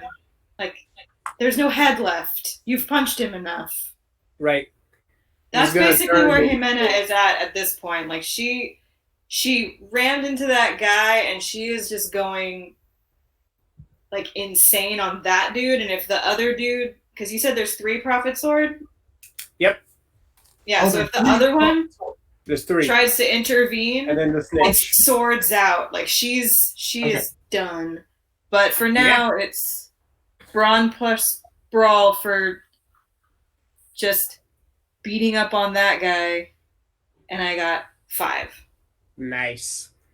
Jimena is now caught in the elevator scene from Drive. Yeah. Basically. She's a beat a guy up. 7? Okay. All right. Well, with 7, Rethold goes first. You throw a convincing, what we call in French, a carny punch. When you throw your body weight into it, and it looks convincing, and you suck this guy, right? But you know, he may not realize it, but More of a shove with a closed fist, really. I'm not trying to do damage. I'm just trying to move him. yeah. And he does move as you knock some of the wind out of him and manage to shove through.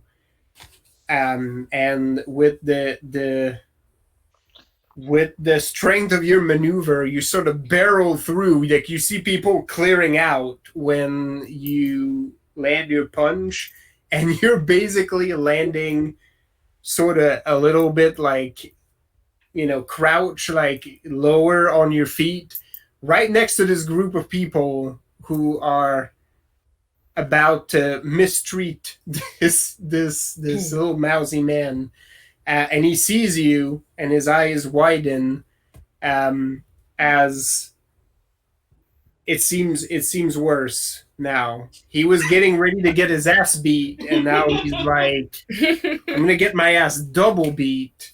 This Norseman me. Right. I won't have an ass. Right. Nope. You're right. Oh, wait, no, that Wow. wait. Nothing left to attach those legs Yeah. somewhere. Right. It's like right out of the frying pan into the beating. So he looks very much like, oh no, as you sort of crouch close to him, and you see like the people sort of like looking at you, like almost looking for guidance, like What do we do, good sir? do? Right, you've established yourself as tavern leaders now. So if the 7 gives me enough for it, I basically just grab him by the arms, like squeeze in his arms so that he's bound, and I just pick him up off his feet. Oh yeah. And I'm like, why would you interrupt the theological debate? Yeah, there is a. All right, let me. Sorry, I peed my pants, sir. Could you repeat the question? Right.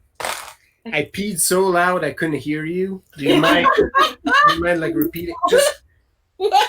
fire hose. I couldn't like, hear you over the sound of my fear. Right. My feet lifting from the boards was so loud. Right. Yeah. No. You lift him up, and there's no good answer. He starts bubbling, and yeah, you're not far from the truth in there. There's clearly no leaks in that roof, but he's standing in a puddle regardless. Fun. Yeah. Like that's not ale. You get like a mishmash of like, I didn't mean to. It was not my. I'm sorry. I just like it. There's about honey. like 10 sentences that start, and none of them make it past the second word. Yeah, but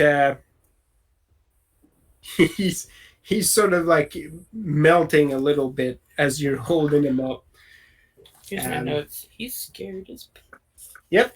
Scared as piss. That's a good way to write it down. Good job, Scribe. You notice too that the room is sort of with you on this, Rethold. It's like, yeah, why we were having a good chat. Why, like, you start to see more people sort of coming in, like piling this on. It's like, yeah. Why'd you do this, Lewis? Luis. And then So- there's just the other people that are just saying yeah because everyone else is saying it. Yep.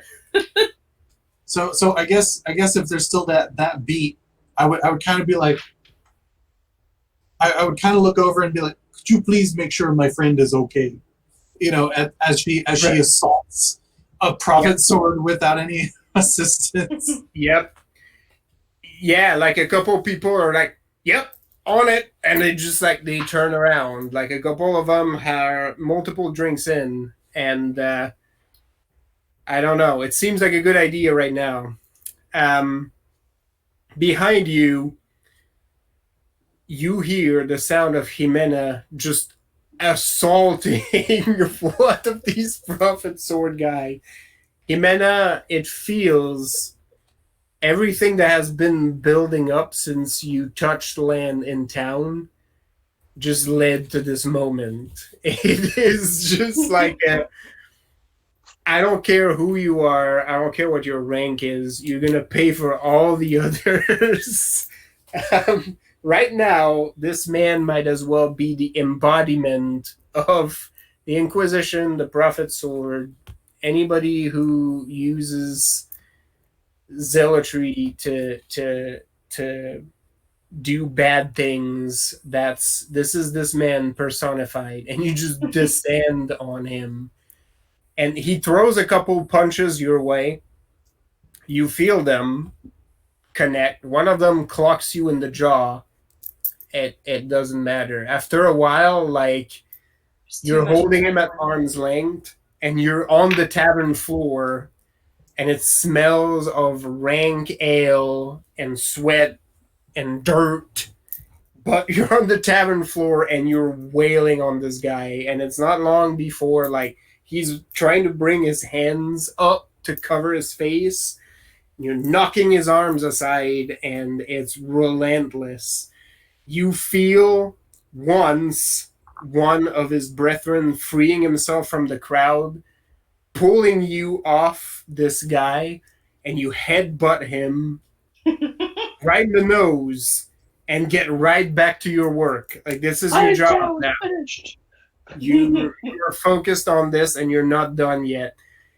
And you're wailing on this guy. From outside, because you're close to the window, you hear that people are gathering outside of the alehouse.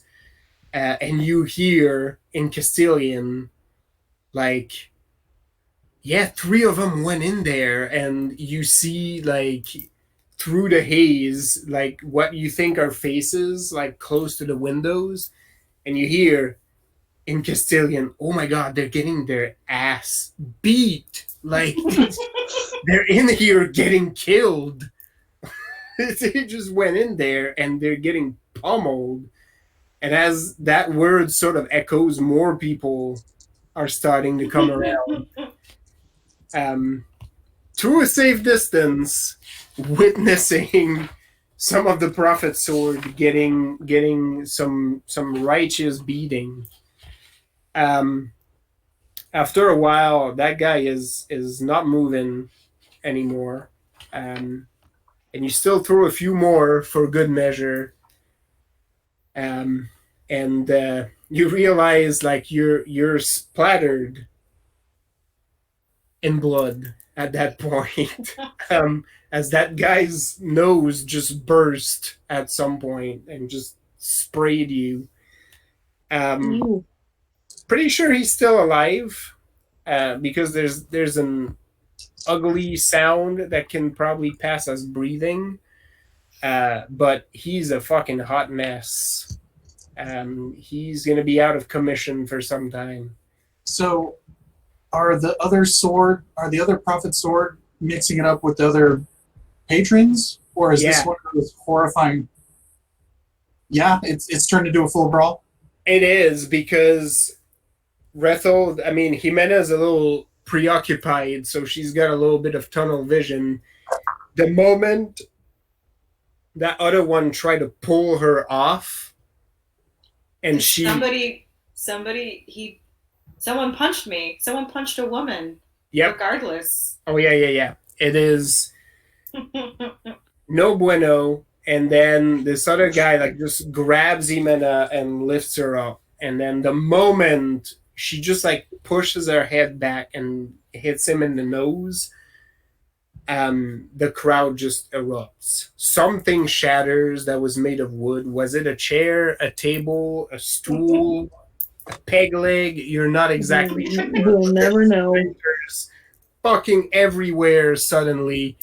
One of the other ones, actually, in a moment of panic, pulls out a pistol and basically, like, is right about to fire into the crowd, and just gets basically, like, there's a pit that forms around that person, and just the crowd sort of pummels him, and you see the pistol slide rattled somewhere, still loaded.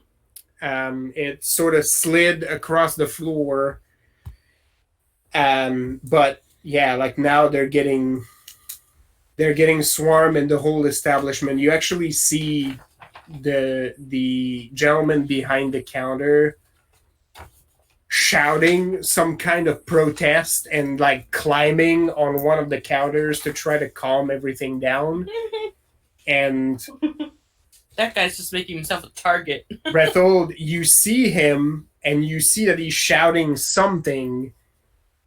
You cannot tell at all what he's shouting. It's loud as shit in here. So I let Lewis blubber for a bit. I sort of just mosh pit elbow to keep the two of us out of the vortex. And after a minute, I just sort of football Lewis under one arm. And if I can, Megan, I went brawl plus brawn about 4 successes to try and hoist you as well out of what you're doing. After once you're good and done. I feel like Yeah. Jimena like sat back and she's just like kind of sitting on this dude, like breathing heavily. And then if you come and just kind of football her up, she's just gonna be like, "Wait, still punching." Yeah. But Ruffles she's just- not gonna fight you too badly. She's like a little kid throwing a tantrum, like I wasn't done, Yeah. and you're I like, know. "No, honey." No, You're I done. know you weren't. It was, he had so much. Yeah, no, I'm sorry. I'm so wrong. Yes. Well, Is now that- she's crying, and no one will like ever little know. kid, sobbing, like. I will never tell, and neither will this one. Is there a back door? Yes, there is. And you notice that after the first 3 or 4 attempts to shout something over the crowd, nobody can hear what you assume is the proprietor. You see him bolt in that direction and unlatch a door and get the fuck out of Dodge. Presumably to get guards, to escape the chaos, who knows? But clearly now you see the open door to Am the I back room. am I too far behind him, or am I right behind him? The crowd is sort of in between you, but if you elbow your way, you might be able to catch him. I holding these two, I actually would be sort of tempted to be like, excuse me. You actually I feel have like- to leave and head outside, and you catch up to him, and you're as you're passing the door, like you're sort of yelling like, "Hello, excuse me," and as you cross over into the back door and into the alleyway, you see him behind like what you assume is just stacks of crates like outside, like just crouching low to the ground, and he sort of looks at you like What was that? Mike? it's just like a sigh. Oh no. I thought Megan had something. Oh yeah, Oh no, yeah. I was just gonna say that like you've got that guy football hold, and I feel like you'd have Jimena like over your shoulder, just like, hey. It's a better visual. Yeah, I know. I like Yeah. it. The little legs just sort of, and then hello. Yep. And I go, I do pay for all services that I partake of. I'll be back in a couple of days to settle up for any damages. He sort of looks up like that is not what he expected. But he does nod and he's like, all right, Please, I, please I, go. I inch one of my boots toward him, and I like nod down at the little shaft coming out of the top of the boot. I go, take some collateral there. He very hesitantly sort of pulls and grabs that. He's sort of still on the ground, like, crouch both feet on the ground, like in a ball. But he's like, thank you. Please Be go. careful with that. It's very dear to me. He sort of holds it and he's like, yes, I'll keep it safe. Okay. Have a good evening. And I turn around. You get no answer. There's just like a flabbergasted look on his features, like, what the fuck just happened? I sort of wend closer to where I know that the Blanche is anchored. Yep. And you know what? And I head up to the Blanche. Okay. Who's on watch this evening? You actually see. Let's see who's up. Yeah, once the adrenaline wears off on Jimena and she actually starts feeling all the punches that she got, now she's just complaining loudly in Castilian. Yeah. Like, and you get the pat. You get the occasional pat. I'm like, I know. Yeah, no. it's like, oh, my jaw hurts and my ribs hurt and all of these things hurt and Mm-hmm. Oh yeah. Your knuckles Oh yeah, I imagine they're now bloody. starting to hurt. Yeah. Yeah. You skinned both of them. Like, this is just like a mess of like blue and red and missing skin pieces, and it's now starting to hit you. Oh yeah, it hurts. Yep. Everything hurts at once. You find La Baleine Blanche moored up on the gangplank, leaning against the railing, is Ernesto, the quartermaster, talking with Emilia, the helmsman. Ernesto being Ernesto, he still has like his fancy sword in his belt, and he's leaning back, like smoking like a long cigarillo, and he's, just shooting the shit. And he sort of see this happen, and he hears the whining, He knows it all too well. get closer, and then he's still talking to Emilia, but like just too loud enough. He's like, yes, some things never change. And he sort of turns around and he sort of shouts, "Hola, pupil." Honor yourself. I come up to the two of them, and I'm like, permission to come aboard and get out of public. You get like a big wide gesture, like he's grinning from ear to ear. Just shove up the gangplank. Yeah, Emilia just salutes and sort of runs up the gangplank. I find the first coziest coil of rope I can find and deposit Jimena.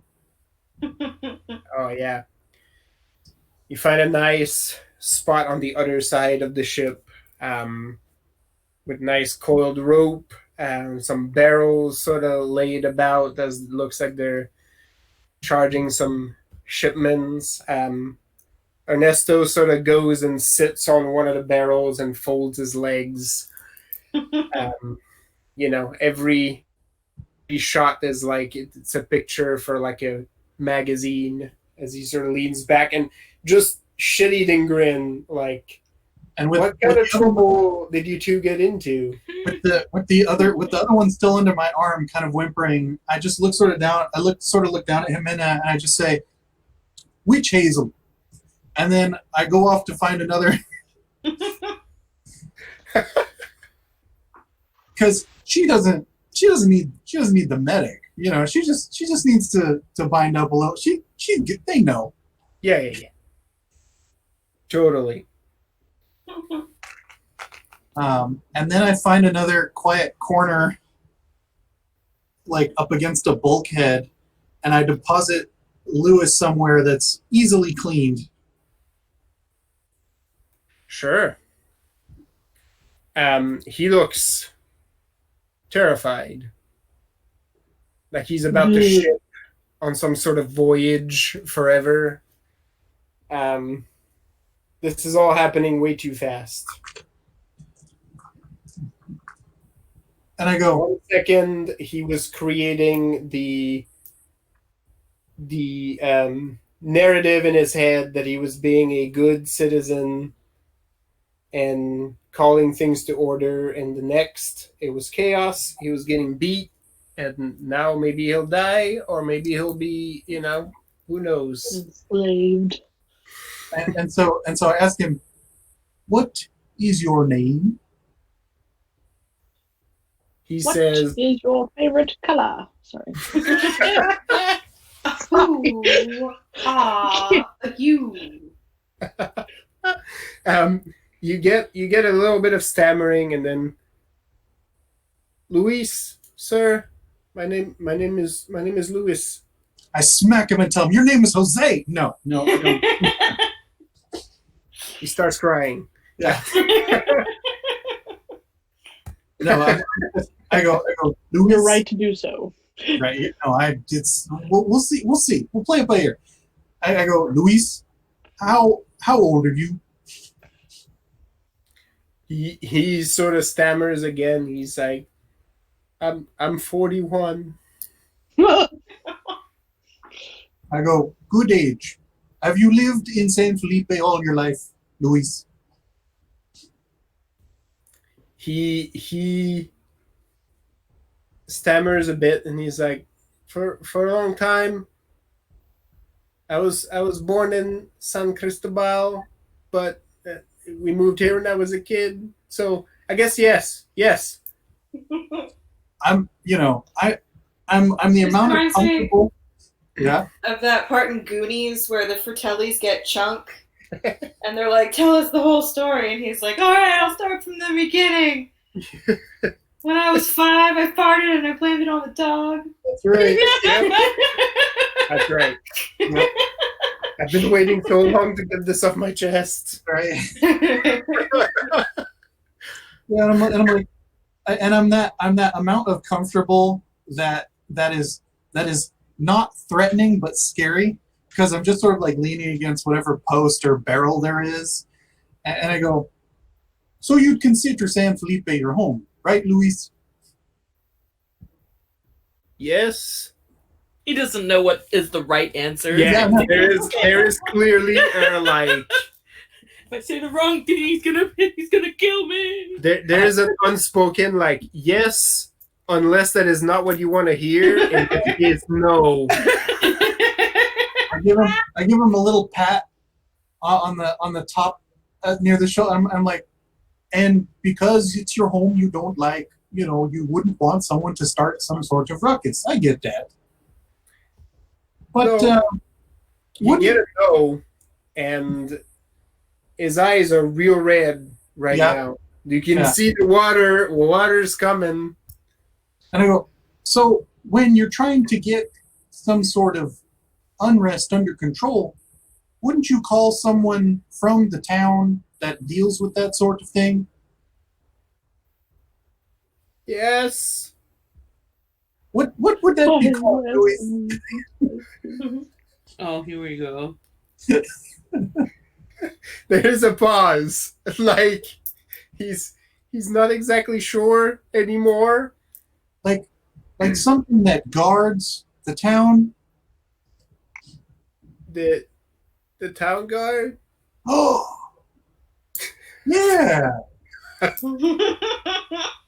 Luis, I'm sorry. Do the Prophet Sword guard the town? I don't know anymore. And I slam whatever I'm next to, or like the post. I'm like, you're right, Luis. We don't know Shoot. anymore. 6 inches. Yes. When your hand hits the post, If he he's just hadn't like, entirely voided himself, he has now done so. I mean, you're not sure how because he's not in a position where he can jump, and yet his entire body sort of moved up and down. Yeah. He's like, I don't know. Aren't they the same thing now? Well, Are yeah. they?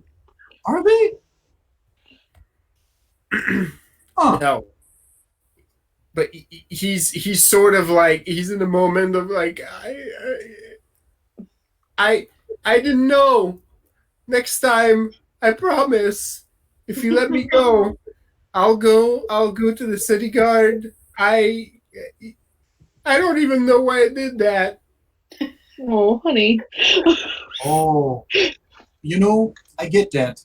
When I was really young, I had trouble with accountability. Yeah. What do you do for a living, Luis? I work at the dock. I help load the boats. Noble, honest work.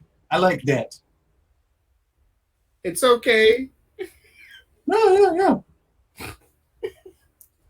And I sort of just let him let him hang with that for a minute, and then I'm like, Luis, do you think you would be willing to do more for your city, for your home?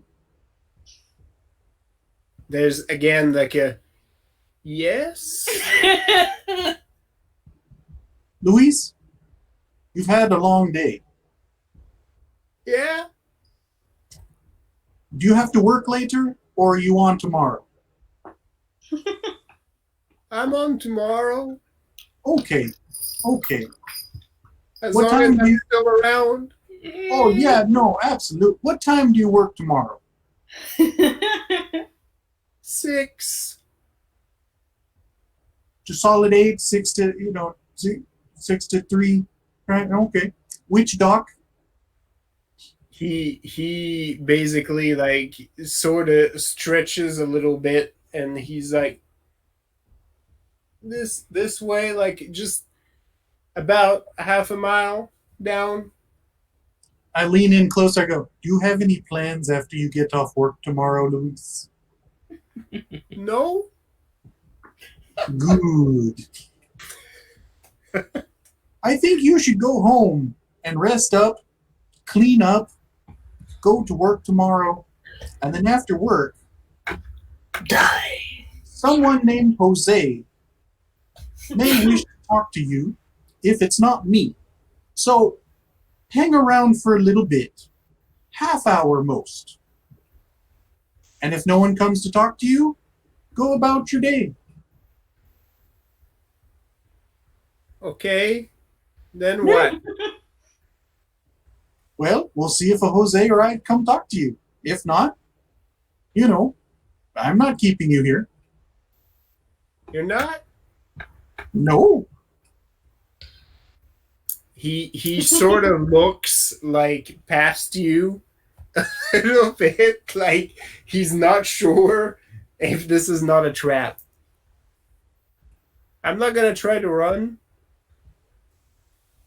I mean, running would be awkward and suspicious. So I wouldn't recommend running, no. I really want to run though. We all have urges, Luis, and we resist them. Yes. Like the weight of the lesson is falling upon him. That yes carried the weight of the I'm not good at this. And as I sort of lean to the side, This one's a real project. We thought Amandine was a project. Shit. and I sort of lean to the side as if to give him the avenue. I go, you know what I might also resist, Luis? What? I might also resist the urge to remember where I was just now or whom I talked to. Yeah, that one's easy. Okay. Do you need anything, Luis, right now? Are you okay? Can you get back on your own? Yeah, no, I got it. I got it. He gets up and he just wipes like a disgusting glob of snot from his nose and sort of wipes his hand on his pants, and he walks past you like very tentatively at first. As Like soon as he thinks you're not looking, he's gonna run. he's half expecting this is some sort of social experiment, and you're just gonna clothesline him as he passes through, right? But nothing happens, so he starts to gain more confidence. And then as he passes and starts to get towards the gangplank, the reality I hits saunter them. after him, just at an easy pace, farther than an arm's length away. Just Oh man, that's worse somehow.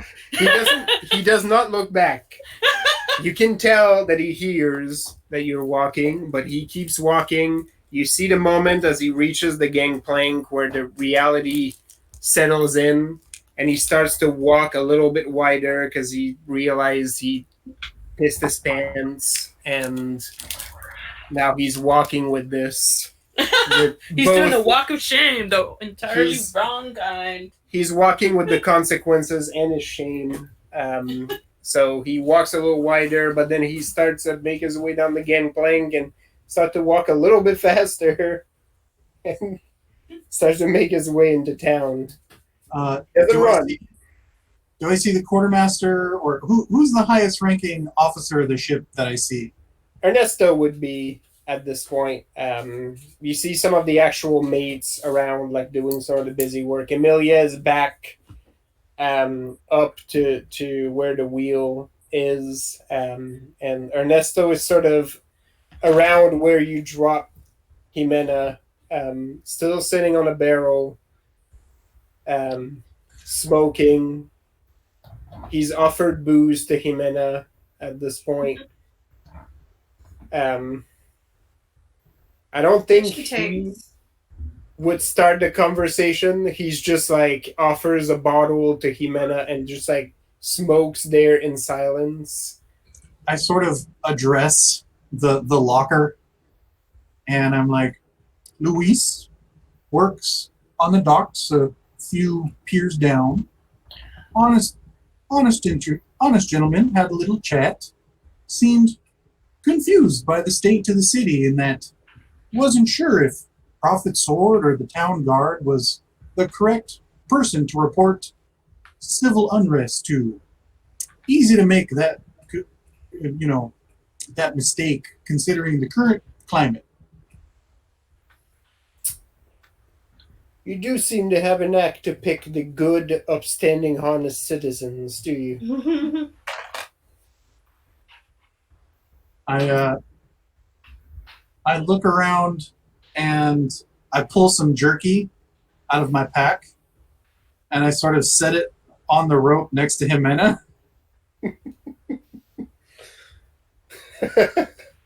Her jaw hurts too much to chew. Oh. And after I see the jerky not get gobbled up, I sort of slide the jerky back, and I just sort of put my hand on the shoulder and just pat a couple times. I'm so sorry. Yeah. There, dear.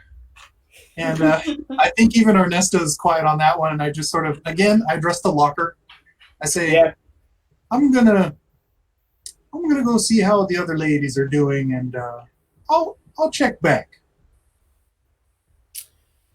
You do that. You know the ship is yours. And I just sort of like give a little squeeze on the shoulder to Jimena as I step back out and down, and I head over to the shop. All right. The shop owner went to the ladies' room, so we'll wait for her to return. While you're on the ship, Jimena, are you looking to do anything specific? Are you just sort of She's sulking. waiting out the aftermath? She's in pain and she can't eat anything, so she's very upset. Well, at least you can drink. So She's it still hurts your jaw a emotional.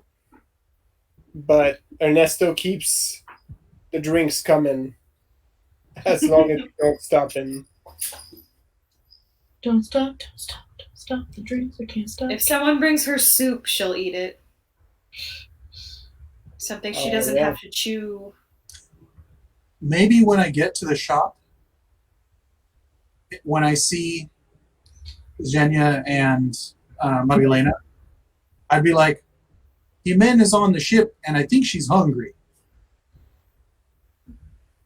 Because I know Xenia has all that pickled goodness. Oh, that's right. I've got delicious blood jam. Mm-hmm. Oh, yeah, that's right. Mm. Jam made from the blood of whales. Doesn't get much better. Fuck. Mm. Rhea Perlman. Oh. You just hear the noise. You just don't see anything. Time. She's got the zoomies. Mm-hmm. Oh, yeah. And she's running around in the kitchen opening cupboards. I'm really surprised, but Sasha's just I know, we haven't going heard out. the usual screams. Oh, yeah, no, there she goes. Yeah. Get the pooch. Get the Oh, pooch. hey. Goodbye. Oh, yeah? That sounds about right. Rhea Perlman, you know perfectly well. Oh, Good cat. Oh, full name. That picture you posted, Megan, is pretty choice, too. She's so Yeah. floofy, I can't stay mad at her. no. Yeah, that's how they get away with things. Oh, look at those. That JC keeps screaming, "How are you so cute?" And I'm like, "Well, through interbreeding." And she's like, "No, only wrong answers." I'm like, "Oh, this is one of those." Like I'm bad at that, dude. I don't have wrong answers for you. Yeah. I think I would try and get Jenny and Marilena back to La Belle and Blanche. Oh, yeah. To the ship. Sure. We can. We'll play that piece. You find all of them in the back room of the shop. As you arrive, Veronica sort of looks at you, Rethold, and is sort of waits for a beat to see if anybody's gonna say anything, and then she's like, "They talk to a man." and I slowly look over and I go, "Was it Ricardo?" She's pissed. They talk to a man. They're hanging in this room, and she's the one that's not in the know, and it's killing her right now. Yeah, I'm like, I don't know. Was it Ricardo? She's like, "No, it wasn't." What type of talk was it? She looks at Xenia, and then she's like, Jania cocks her an eyebrow and smiles. I go, "Well, Veronica, do we know what type of man it was?" "They talk to a man." He just repeats it. More bitter every time. And I go, "Veronica, that sounds very boring. We have a more entertaining story on the ship." Oh, good. Yes. Ship sounds I like how good. nobody has asked where Jimena is. Right. Because they went together. Yes. Didn't come back together. Well, I mean, as yes. Sorry. No. she rolled over and like did the creation of Adam reach at me. Nice. Touch my finger. Yeah. Now she's giving me a face. Uh, Yeah, you're cute. Yeah, So fat thing. basically, Anyway, I walked. Oh yeah. it's actually Zhenya's next need to go talk to Jimena. So you left Jimena somewhere? I'm like, yeah, I think she needs like chowder or something. Yeah, come on, we should talk. Chowder?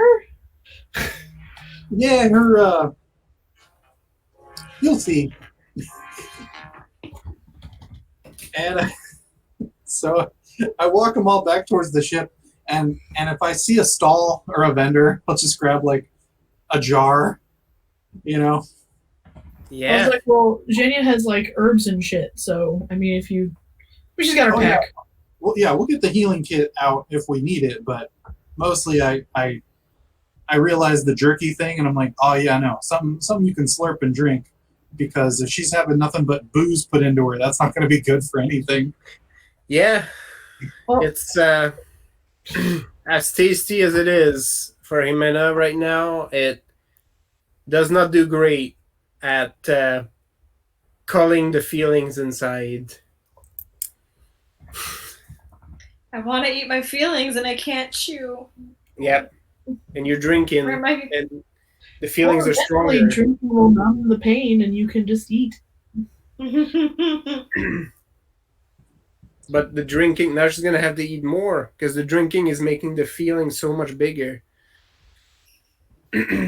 So we get back to the ship, and just as a just lip service, I'm like, permission to come aboard, and like just like half saying it as I get the like wave up the gangplank. You hear a half mocking, "It's open," from the locker. Uh-huh. Oh, I love it. You know, just sort of saunter us. I sort of saunter us up, and I gently place the warm jar in like, which is in like a cloth, in the coils in front of Jimena, and undo the cap, and it's just clam chowder. Oh, It's creamy. It's delicious. It's that good stuff. yeah. The Nectar color. of the gods, Jimena. Just creamy clam chowder. Megan is horrified by Oh, this, sorry, by the way. it's the red. Doesn't matter. No, But Jimena wouldn't care. Megan cares. Jimena wouldn't care. Would you prefer Huh? like, you know, a buttery, like maybe crab bisque? You know, we can work it out. Seafood, so I don't like seafood. Oh my God, that's right. You're just naming things that hearty repulse me. chicken soup. Oh, yeah. I'm the only beef stew on the dock. How about that? It's tortilla soup. There you go. Yeah.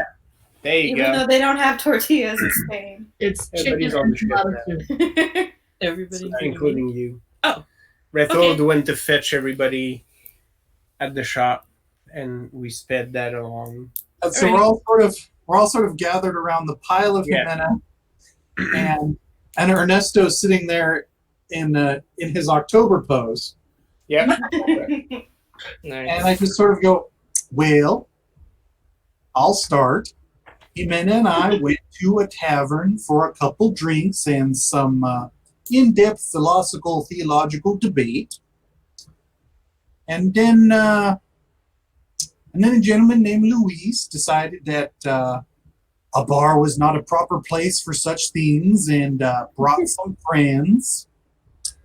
Jimena disagreed with one of them when I asked what their opinions were on some of the finer points of the discussion. So we left. I have a feeling there was a lot more between. I mean, That's Jimena has like nasty. blood on her and she's got bruises all over. Jimena Jimena looks clearly- terrible. has been in a scrap. It's like both of her hands. Actually, the worst of her, like she's got clocked in the jaw, but the worst of her is her hands. Like her Jenny hands has are like pulled this out- big at this point. Jenny has pulled out wrappings and has cleaned her hands and is wrapping them. And so yeah, while I'm sorry, I'm like, not really. It was the discussion. Everyone in the bar decided to join in, and well, it's really hard to get your point across in those situations. So there wasn't much point in staying then. And this is a calm place, a place of refuge. So we came here. Rethel keeps turning into Kermit the Frog. And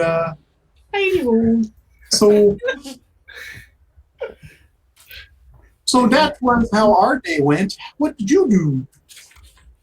Jenny very pointedly stares at Veronica and says, "We talk to a man." And then very pointedly stares at Rethel. Yes.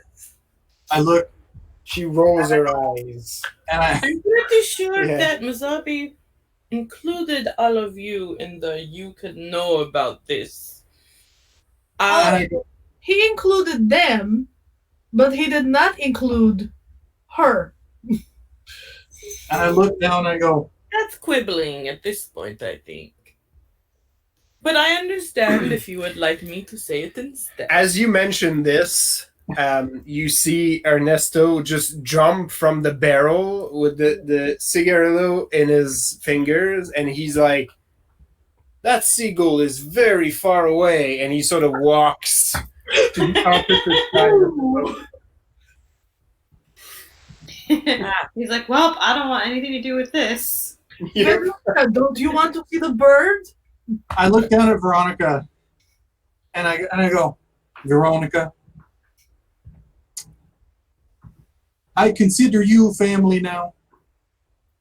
As so She sort of stands a little bit closer to Rethold. I put my hand out. I put my hand out to like stop her from getting closer, and I go, like any good family, sometimes there are things you don't tell other family members. And I position myself in Yes, I am front of Enya between the two of them. And I just wink at her and I go, "Do you understand, Veronica?"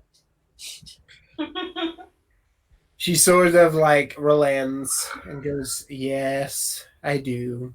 And I go, And "Make sure the seagull doesn't shit on Mr. Mustache. I wouldn't want it to ruin it." she sort of walks and she's like, "Yeah," and Zhenya she walks right by Zhenya. And holds She out her hand. stops. Yeah, she stops as she passes by Zhenya, and you get like a very faint, "I'm sorry." She holds out her hand like, "Give me the book."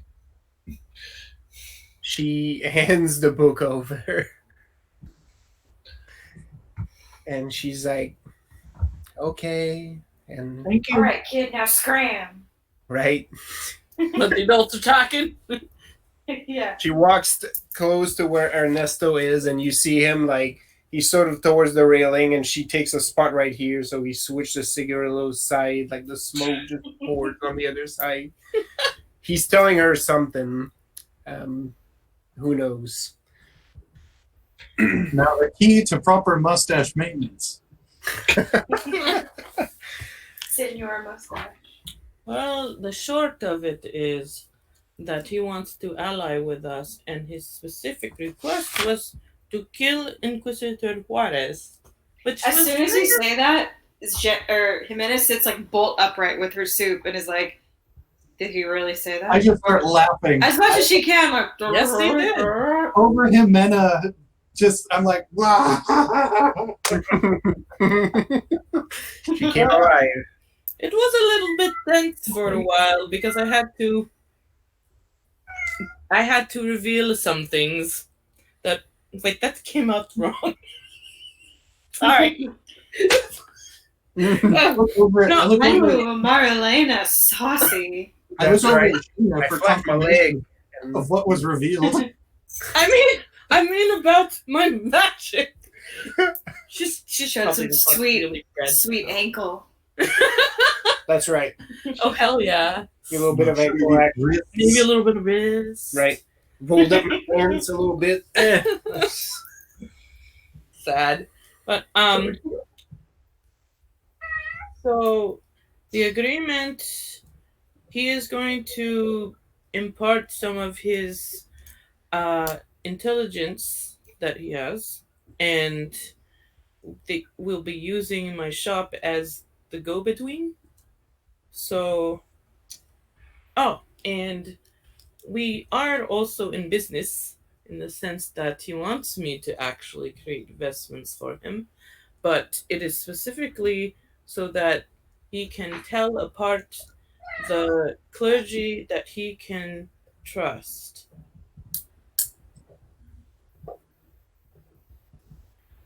He wants us to find people who are sympathetic to his cause so we can get rid of the other man and put him in his place. So while, excuse me, so while I was carrying Jimena back here, I actually thought about this exact thing. We start going around disguised as Prophet Sword and interrogate them in groups to see who's devout and who's just Juarez's butt puppet. What? Puppet? Yeah, you stick the hand up the butt and make the like a talker like a puppet. So Does not sound comfortable. no, which is why All these people That in one is one worse place. than Velvet Boot. What is this velvet boots? Why do people? This does not make sense. It does not. It does not repel water. They'll start to smell very quickly. You should use good salt and wool. It is a metaphor. Not smart. have Veronica explain it to you when you're older. Okay, so This is not. maybe Not we things you- some things we get this thing together and just go on a rampage because that's really what we're good at. I mean, obviously, he did say that outside we have to still pretend we totally hate him. So Jimena is just eating her soup and like grunting in agreement.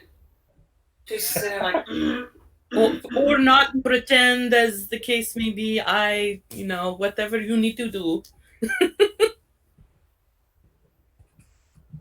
Jimena, That's great news. this is one of the best soups you've ever tasted. After pining for food for what felt like days. Yes. I've been starving for 3 years. Yep, that's right. You've walked through the fucking desert and Uphill both ways. yep. And now you're eating hot ass tortilla soup, and it's the best fucking thing. Hot That's ass. Ass tortilla soup. Family recipe. I mean, the ass is like some of the best meat, though. So Always. Hey. Manula, what's up?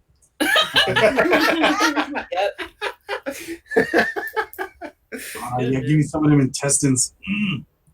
Yeah, the literal butt meat. Oh, so wait, did I say the other thing? He was very adamant that he needed spies.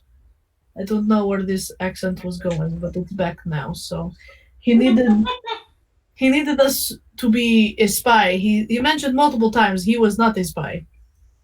But he was put in the position to be one.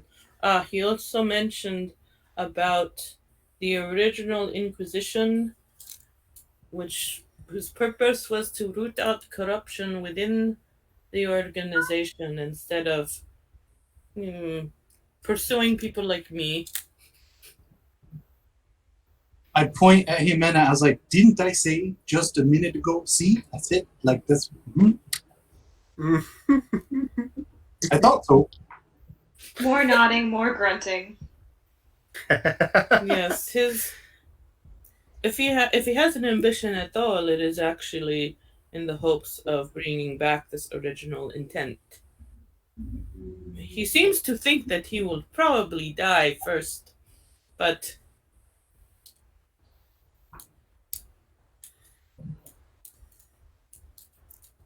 not anytime soon.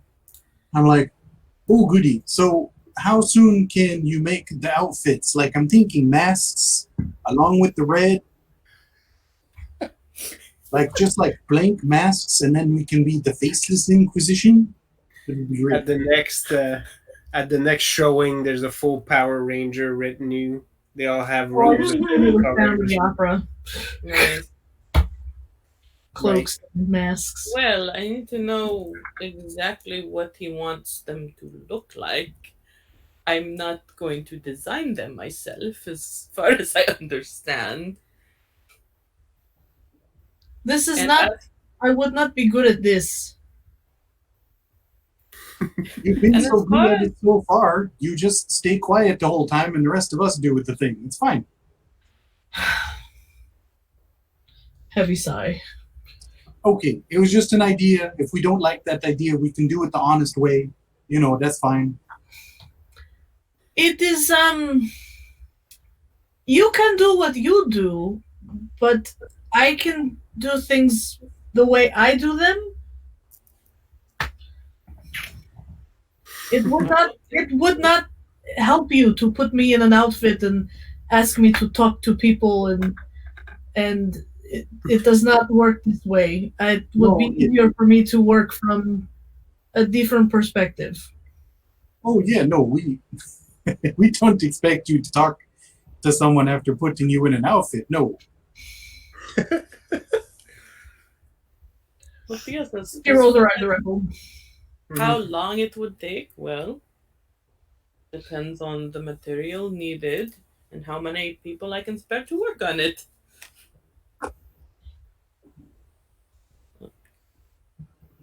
A few days, I suppose.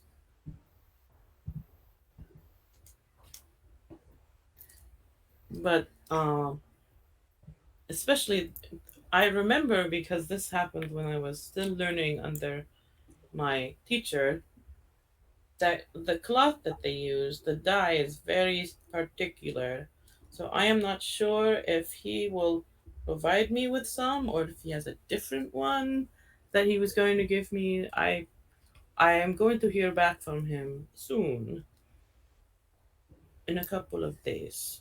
So in the meantime, I suppose we'll have to busy ourselves in other ways.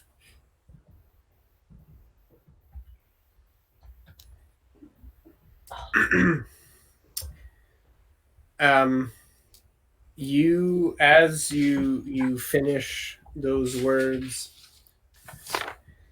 you actually hear in the distance Ernesto like leaning over the railing, sort of yelling towards like the dock side. Oh, hola! No, come aboard. It's a party. And you hear some boots on the gangplank, and here comes Ricardo. Oh. Takes off his hat at the sight of you all and goes to take his place right by Genia. Thinks about some public display of affection, but thinks better of it. It's still a little early, and he's still a little awkward. Aww. So I was kind of like, well, now she's here and she's not a mouse. I mean, I was talking to Jason and Tony about this, but I was like, she was very affectionate with him before it was a thing, and then the Genia or Veronica arc happened, and that's why she stepped back because she had a mission. But I'm like, no, she's a very affectionate individual. It's not Genia. It's him. Yeah, like sidling up and being like, "Oh hey," right? Somehow like it's different, but it's not actually different. There's eyes on him, which is more the problem. She takes his hand. Yeah, There you go. He takes it. He and just needs some guidance. that sort of puts him. He sort of plants a peck on your cheek as you do that, like he's just like encouraged him. He's like, I made a couple of stops. I was not sure exactly where you had gone, but Marilena's people told me you had moved out here.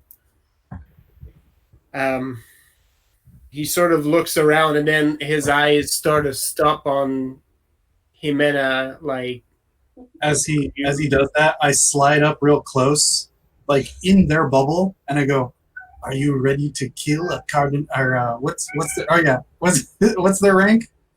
Inquisitor." Inquisitor. Yes. And I'm like, are you ready to kill an Inquisitor, Ricardo? Always. What happened? And I just sort of tap him on the chest, and I walk out to go hang out with Ernesto and Veronica. Before Rethel leaves, she gives Rethel Veronica's book. And I sort of look at the book and I go, "Oh yeah."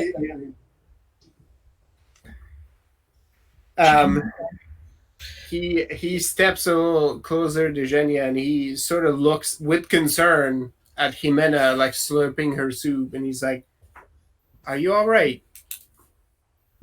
To Jimena? Yeah. She just kind of looks up at him like, does it look like gives him like the, does it look like I'm all right? And yeah. Right.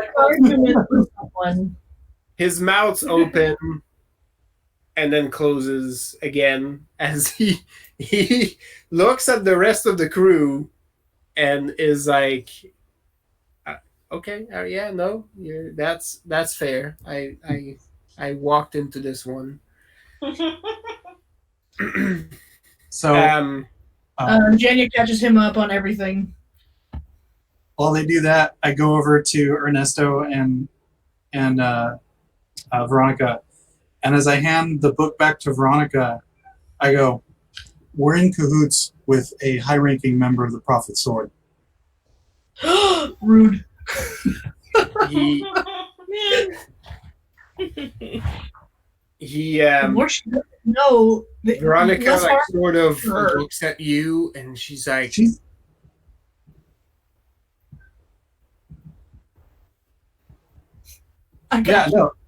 Yeah, and Rethel is of the opinion that because she is now part of this conspiracy, that she does deserve some info. So that's why, right.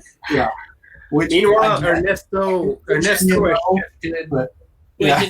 was he still there for that, or did he just go la la la la la as soon as the stuff happened? He sort of shifted I would around. have said, like, if he wanted to hear it, he could hear it. If he didn't want to hear it, he didn't have to hear it. He shifted around and he's on the other side now of the railing and he's like, "Can you hear this? Whales. They're not normally this close to land." He's sort of like paying like real close attention to the water. It's okay. He can't hear us over his mustache. Hear anything? Ricardo is sort of like, I have so many questions. It's good news, but I'm not even sure what to think. He has to take a moment to recompose himself and says, "Well, my errand was not in vain either." And he sort of puts his hat back on. We have a positive on Landreville's location. Oh, that's good.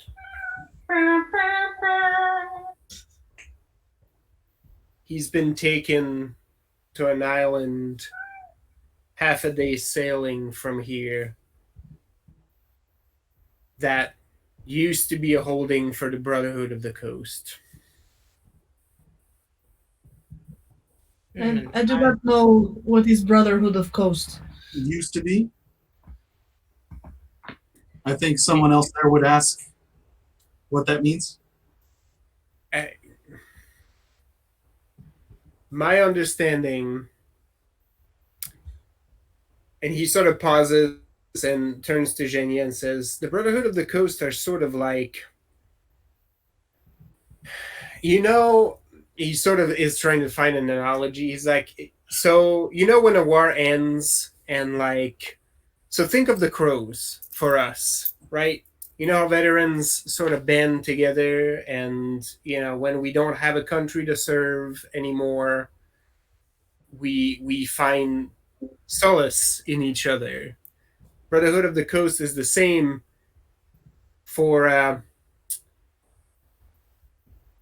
he's sort of looking for the terms and then just gives up on it and it's like for pirates. It's for pirates. If he didn't say it, then Jimena would have managed to just be like, "We're part." Like, Didn't you just say pirate? Well, so some of them like privateers, some of them like free sea dogs, some of them there's a lot of terminology. Some of them are treasure hunter. Like there's, you know, I see. They think pirate is a bad word for them. yeah. Well, mostly because it gets them the news when they come ashore. So they band together, and that gives them a sense of brotherhood, right? Okay. Now, my understanding about this island is that it used to be one of their holdings, but some of the freelancers that don't want anything to do with the Brotherhood ended up taking over. It's an old fort. Um, I don't know. It used to be a military site some long time ago, apparently. It was used as a prison for a while. They used to use it to stock supplies, but now there's this. I don't know. They're bad pirates. I think they deal with like the human trading and all of the stuff that's a little prickly. Deep So fried. Is any I of would have that said still I there? would have said to Veronica, "Here, stay in sight of the locker," and sauntered back in. Yeah, And as soon as I hear trafficking, I'd be like, "Oh, so when that sounds like we need to go out there and fix all that." yeah. And here's some good news. Landreville is held there. Maybe some other folks we don't know. What we know is that the convoy that was carrying Landreville between his holding sites was attacked, and supposedly nobody survived, but clearly he was bagged and moved to a different location. Some of Salvadora's eyes and ears on the docks saw him loaded into a ship under the cover of night, and that's the location. The other piece is that we think that these pirates fancy themselves privateers and maybe on the Inquisition's payroll. So if we manage to find a trail connecting the two, that would be one other piece that we could levy against them. Well, it sounds like we're in the right place because we've already started the operation to put our own people on the guard. We've rekindled unrest and distrust in the Prophet Sword as a body, and we now have some more evidence to chase down, as well as recover a beloved public figure. We are surprisingly productive. It's a good day. So, Well, do we have other business to conduct before we can ship out first thing tomorrow? not that I have planned. No, I have a couple of days. I'm also good.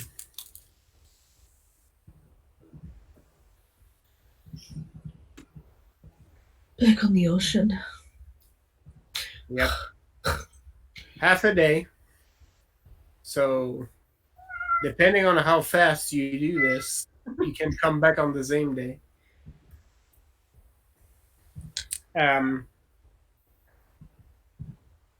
Jimena, this information would be infuriating to Jimena on multiple levels because of the Inquisition's involvement. Also because you have friends within the Brotherhood.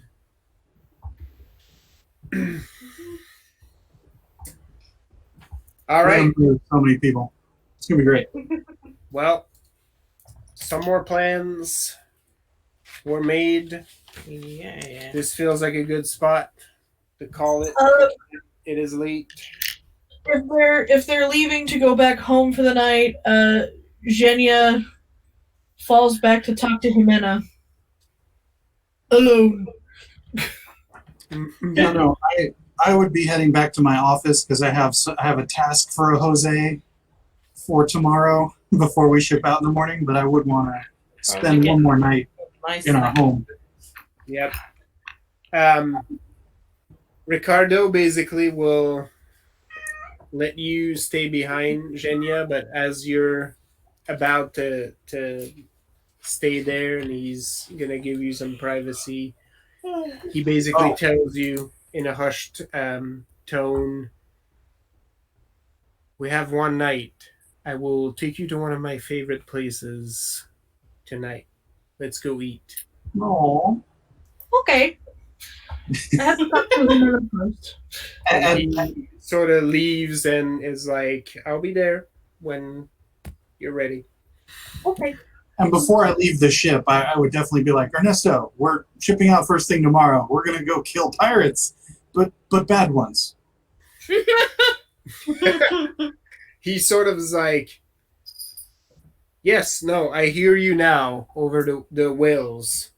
Good. We'll ship immediately." And he sort of steps down the ramp and says, "Emilia, the ship is yours." And you hear as he steps into the dock like a bellowing, "Magnus, we have people to hunt." Ooh. That's the shit. Mm-hmm. So Zhenya decided, why are you doing that? Because I'm hungry. No, she just curled up in my laptop case. Like, she pushed her way into it and is now doing like this out the hole. Right. Squatter's right. This is mine now. Whole bed. That's where she has to sit. Anyway. Yep. Zhenya rifles through her pack for a second and pulls out a Castilian Bible. And she holds it out and she says, "Can you teach me to read this?" And Jimena kind of is like, yeah. Like, maybe not right now. Not right now, but Like, yes. Her whole face, like this whole side of her face is like entirely swollen. and while she's in the pack, she pulls out like sticky, muddy, ground up herbs and goes, "If you don't want to eat it, you can rub it on the outside. It will make the swelling go down." She kind of sniffs it. Oh, that was a bad move. That is And not. she's like, and then she just rubs It's it on not her chicken face. tortilla soup. That's for sure. It will work faster on the inside, but on the outside, it works fine too. She attempts to give like a thumbs up, but she can't really move her hands. Right. We're all bandaged up anyway, so yeah. Yeah, everything is stuff bandaged and swollen. It's really cool. She just needs an anime like around her head for no reason. Why not? Right. You got hit in the head. You smacked your head back into somebody. That is And then true. there's I a did. band-aid on her cheek randomly. Right, just the one right here. Yeah. Away from everything else that has nothing Right. with it. On the opposite side, that's swollen. Okay. And then she puts everything back in her pack and goes, "Try not to hit anyone else tonight." I won't. Okay. I have to go. And trots off. Good. All right. Give yourself some 4 XP, folks, Okay. for sowing the seeds of sedition. I mean, it's like every day in San Felipe. For the greater good.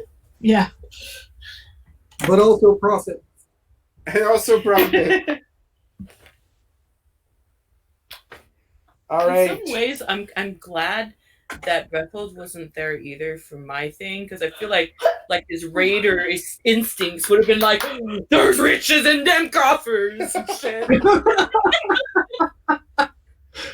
Like, No. damn it, I'm trying- not now. Yeah, no. I mean, Rethold, funnily enough, as weird as some of the stuff would be, Rethold might understand it better than some of the average Vadachine, even, because he's like, these are bones with power. They're bones of the ancestor, and they give power. Yeah, I wouldn't. Yeah, I wouldn't- power bones. That's right. Yeah. Like the That's one my power Ricardo metal, man. did tonight. Power bones. Oh my god. They call it. But yeah, I'd be like, nah, fuck that goat. Give me them bones. That's where the real powers lie, Real ultimate power.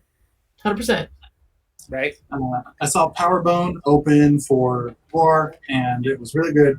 Yep. All right. So I need to go deal with my own cats. Yes. Say goodnight, Internet. Night, Internet. Internet. Thank you all for playing and for continuing to be ridiculous. Heck yeah.